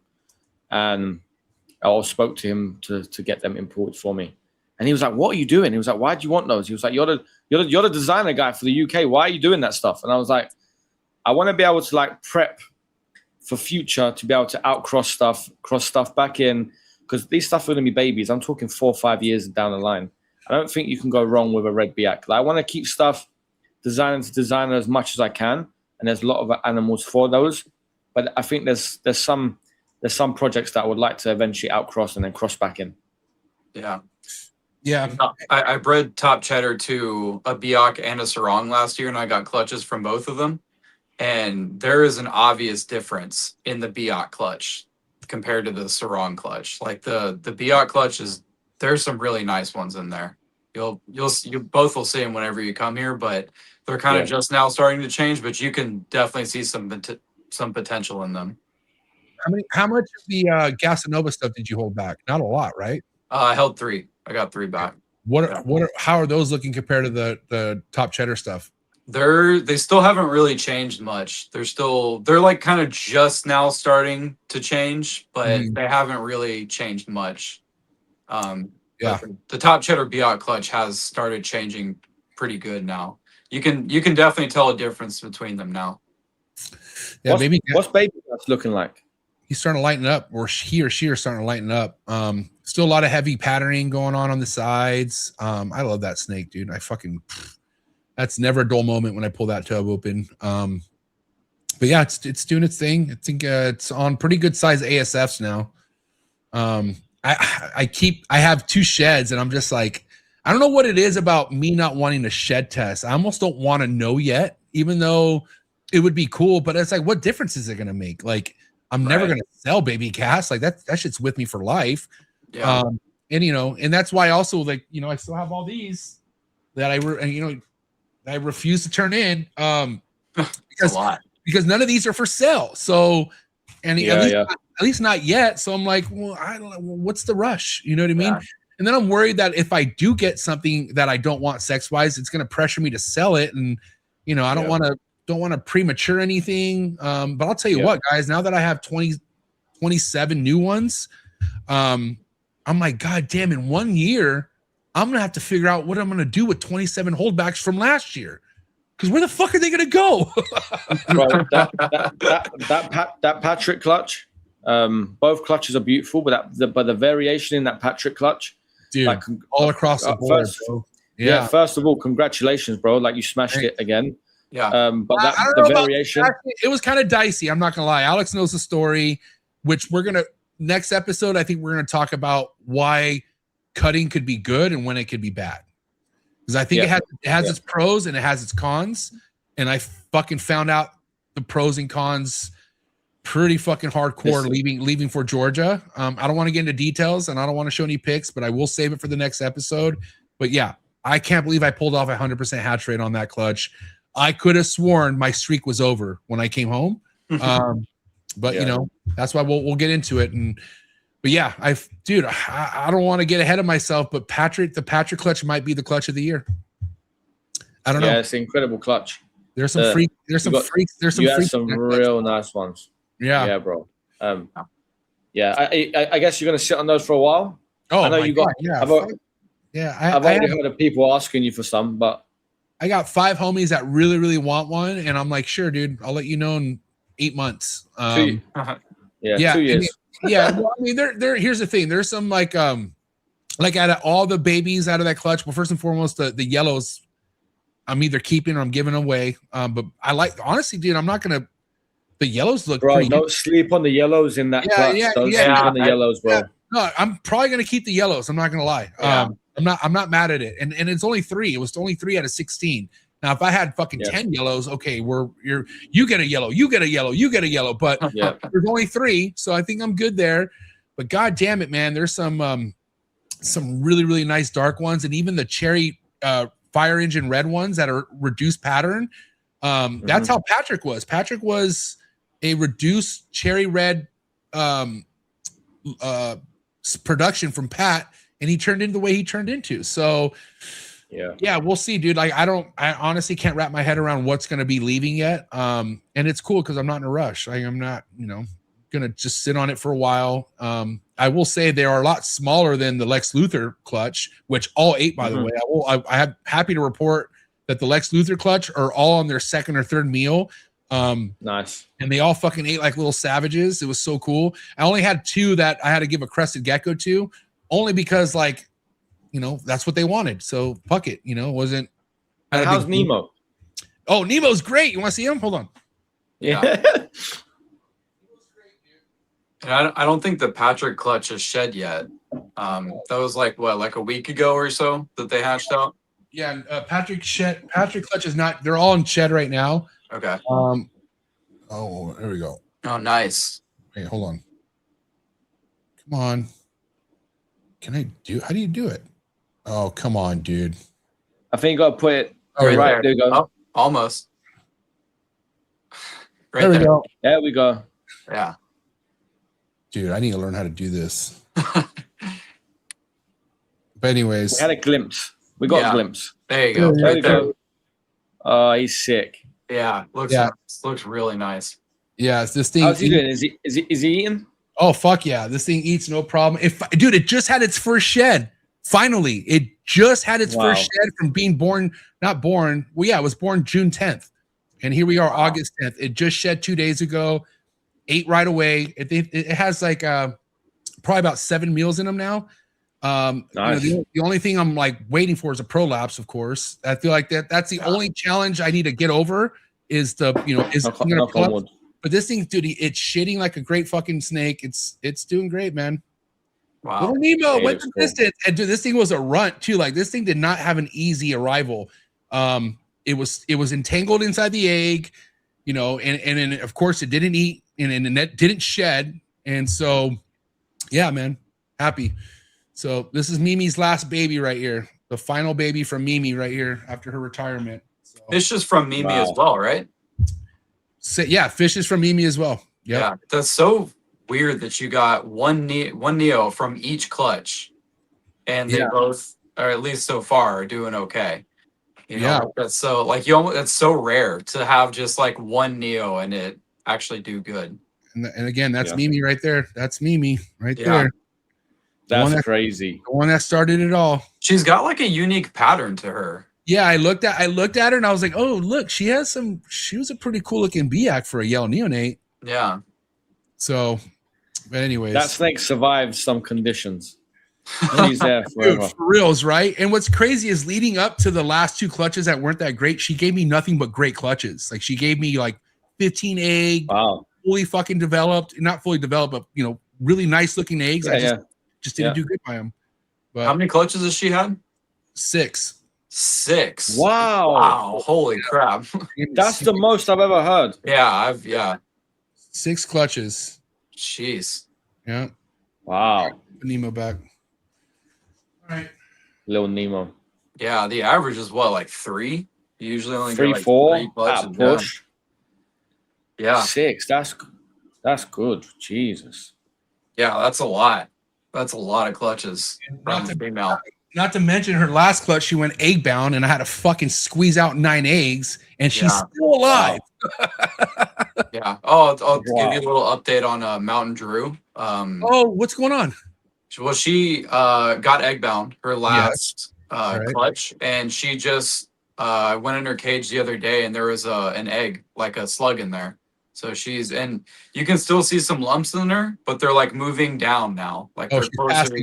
Yeah, she's starting to pass them. So hopefully, were they pretty mummified, or what the egg? No, actually, it just looked like a regular slug. It didn't look like, you know, decrepit or anything like that. Yeah, it just looked like a normal slug. Interesting. Yeah, so I don't know. Bill will probably talk a little bit more about that next time, but. Yeah, it's kind of interesting that even if they get egg bound, you know, they can still just pass them on their own. Yeah, and that's why it's, you know, it's almost better off just leaving them be and let them figure it out. And again, with Mimi, I knew it was her last clutch. I knew this was the last ride for her, and I was trying to salvage anything I could, but and Ryan was right. He's like, bro, even if you get those eggs out, 90% chance they're just going to die anyways. So. And then on top of your snake dying from doing that. So I think next time around, knock on wood, I hope there's not a next time, but let's be real, there is going to be a next time. Next time there's an egg bound situation, I'm not going to squeeze them out. Because that was a pretty traumatic experience. Like I've done that twice now. The first girl I did that to, she died in my arms. Second time, I could have sworn Mimi was going to die. Like the amount of blood that came out of her and then like this weird green discharge that she had, I was like, oh, she's done. And she fucking made it. And so, yeah, I think it's just better off letting nature do its thing and let them figure out how to pass them, because clearly they could pass them. You just, you know, got to let them do it how they want. And if they're eating too, that's great. That's all they need to do is be eating. And eventually a fat turd's going to get those things out. So yeah, I'm glad to hear about that about Drew, dude. That's a beautiful snake. That's a really nice snake. Yeah, it is. And it would be great to get another clutch from her someday. Yeah, she's probably going to need some time off for sure. She can't do nothing until those are all out of her.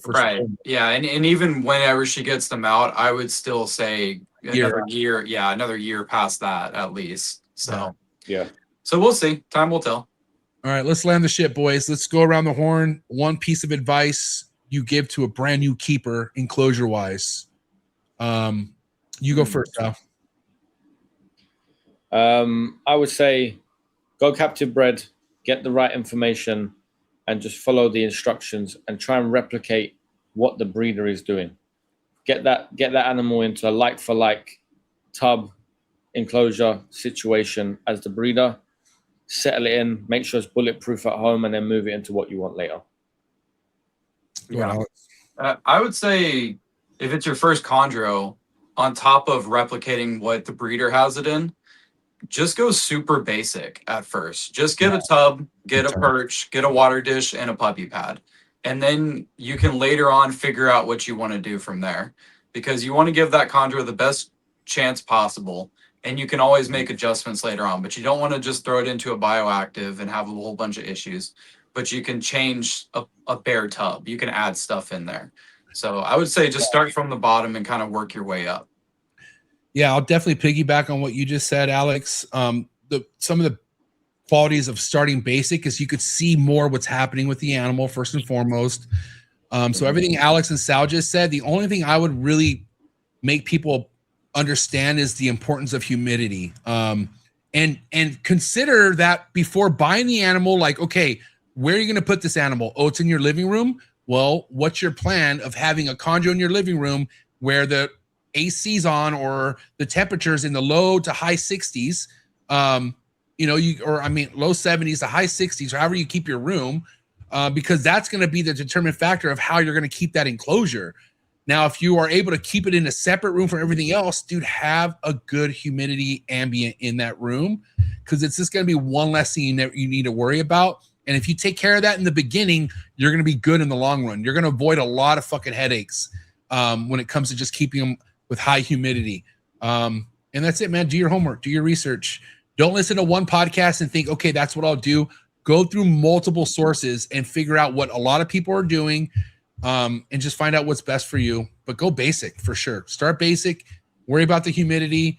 Don't overcook them for sure. These things do not need high 80s. They really don't, man. They like shit in the mid to low 80s. I promise you that.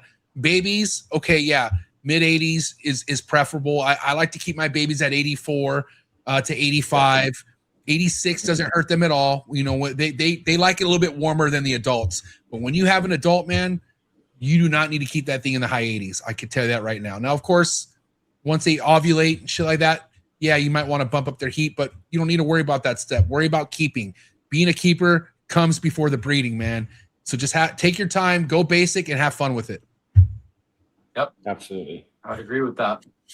Good episode, boys. This was great. Appreciate your guys' time as always. Yeah, so when's the next one? Let's see, 2 weeks from now. It's going to be before Bill's party, obviously. Mm-hmm. So I guess the next episode we will discuss pro and cons to cutting. Yeah, let's do it. Absolutely. And then Sal's turn after that one, which will be, let's see. So the next episode is the 25th, and then after that will be the 8th. And then the one after that lands on Bill's party. Wow. The week of Bill's party. So in 3 episodes, you'll be in person with Alex to do that episode, which we'll think of something neat, man. But yeah, I'll take my MacBook, so we've got a decent setup. All right, boys. Good episode, guys. Amazing Arboreals on IG, Cryptic Chondros on IG. Go give them a follow and give it up. It's a wrap for Alex and Sal, ladies and gentlemen. Good episode, boys. Thank you so much. Enjoy the rest of your guys' day. Okay? All I'll talk to you later, guys. I hope you guys enjoyed this episode. Before you guys leave, if you're not already subscribed, please hit that subscribe button. Hit that like button. Let's get the likes up if you enjoyed this episode. If you're getting anything from these episodes, drop it in the comment section. Let me know what you guys are learning. Of course, if you want exclusive content, if you want to get more behind the scenes, if you want to watch these episodes before anyone else does, come join the Trap Talk Patreon family. You could do that by simply clicking the very first link in the description below. And thank you for all the love and support, guys. I'm really looking forward to Bill's party in a few weeks. It's going to be epic, but that's all we have on this episode. Episode 809 in the books. Quick word from our sponsors. I'll see you here next time, and I'm out.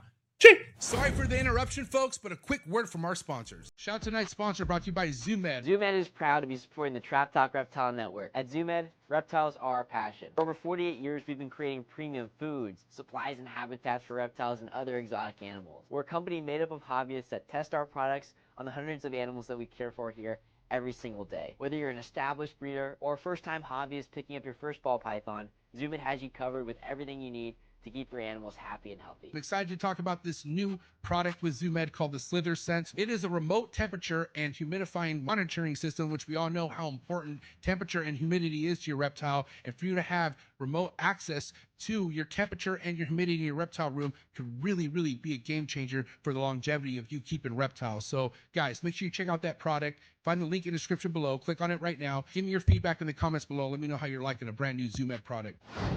Tonight's episode is brought to you by Mark Hager over at Texas Chondros. If you want to talk to somebody who likes to put people on the map, you have to go follow TX Chondros on Instagram. He has put on some of the biggest breeders out in Texas out on his platform on Instagram. Also displays some of his own amazing projects on his Instagram. You could also simply go to his website, see what pairings he has going on for this season, and also see his previous productions. Mark has been working with yellow neonates on top of red neonates, and his passion for this hobby is second to none. He's also mentored a lot of people like myself. So thank you so much, Mark Hager, for all your support. And if you guys really want to know how it is about building a community, then you got to go check out Texas Chondros. Thank you so much, Texas Chondros, for all your support. Cannot wait to see what you're all about in the 2026 breeding season. Tonight's episode is brought to you by David Brahms from the Reptile Perch. If you have an arboreal species, you definitely want to make sure you are using a David Brahms design perch over at the Reptile Perch. You can get any size perch you want for any size arboreal, anywhere from hatchlings all the way from adults. Everything you see behind me is on a David Brahms design PVC perch. So thank you so much to the Reptile Perch for doing everything that you've been doing with these awesome, affordable perches for people to take advantage of. And you can find David Brahms's website in the description below. Simply go to www.reptileperch.com or just go to Reptile Perch on Instagram. And you can also see many of David's awesome green tree python projects. He's also a highly successful green tree python breeder. Been looking up to for the last few years as well. So to have his support really means the world to me. Thank you so much, David Brahms over the Reptile Perch. Shout out to Focus Cube Habitats, the #1 PVC enclosure in the reptile industry, hands down. Everything you guys see behind me are 3x2x2 PVC design enclosures by Stephen and Ashley over at Focus Cube Habitats. My entire room at this point, all Focus Cube Habitat enclosures, and that is for a real reason. My reptiles love them. I've had majority of these Focus Cube Habitats behind me for over 6 years now. So guys, if you're looking to expand your reptile room and get yourself some new enclosures, no better place to visit than Focus Cube Habitats. You head over to focuscubehabitats.com and see how many different design enclosures you could choose from. And you can also follow them on Instagram and stay updated with all current new enclosures on their YouTube channel. So thank you so much, Stephen and Ashley over at Focus Cube Habitats. And I think I got new enclosures in the driveway, so I gotta go. Shout out to Focus Cube Habitats. You are the best. Thank you for all the fellow support. Thank you so much for anyone who watches the Trap Talk Reptile Network. Hit that like button. If you hit that subscribe button, hit that notification bell, you'll be notified of every new episode dropping here out of the network 7 days a week. And also by hitting that like button, hitting that subscribe button, it pushes this network out to other new keepers coming into the hobby. So by you doing that, it does more than you think. So thank you so much again for all the support. And if you're not already a subscriber, please hit that subscribe button. We're doing big things over here and we really appreciate it.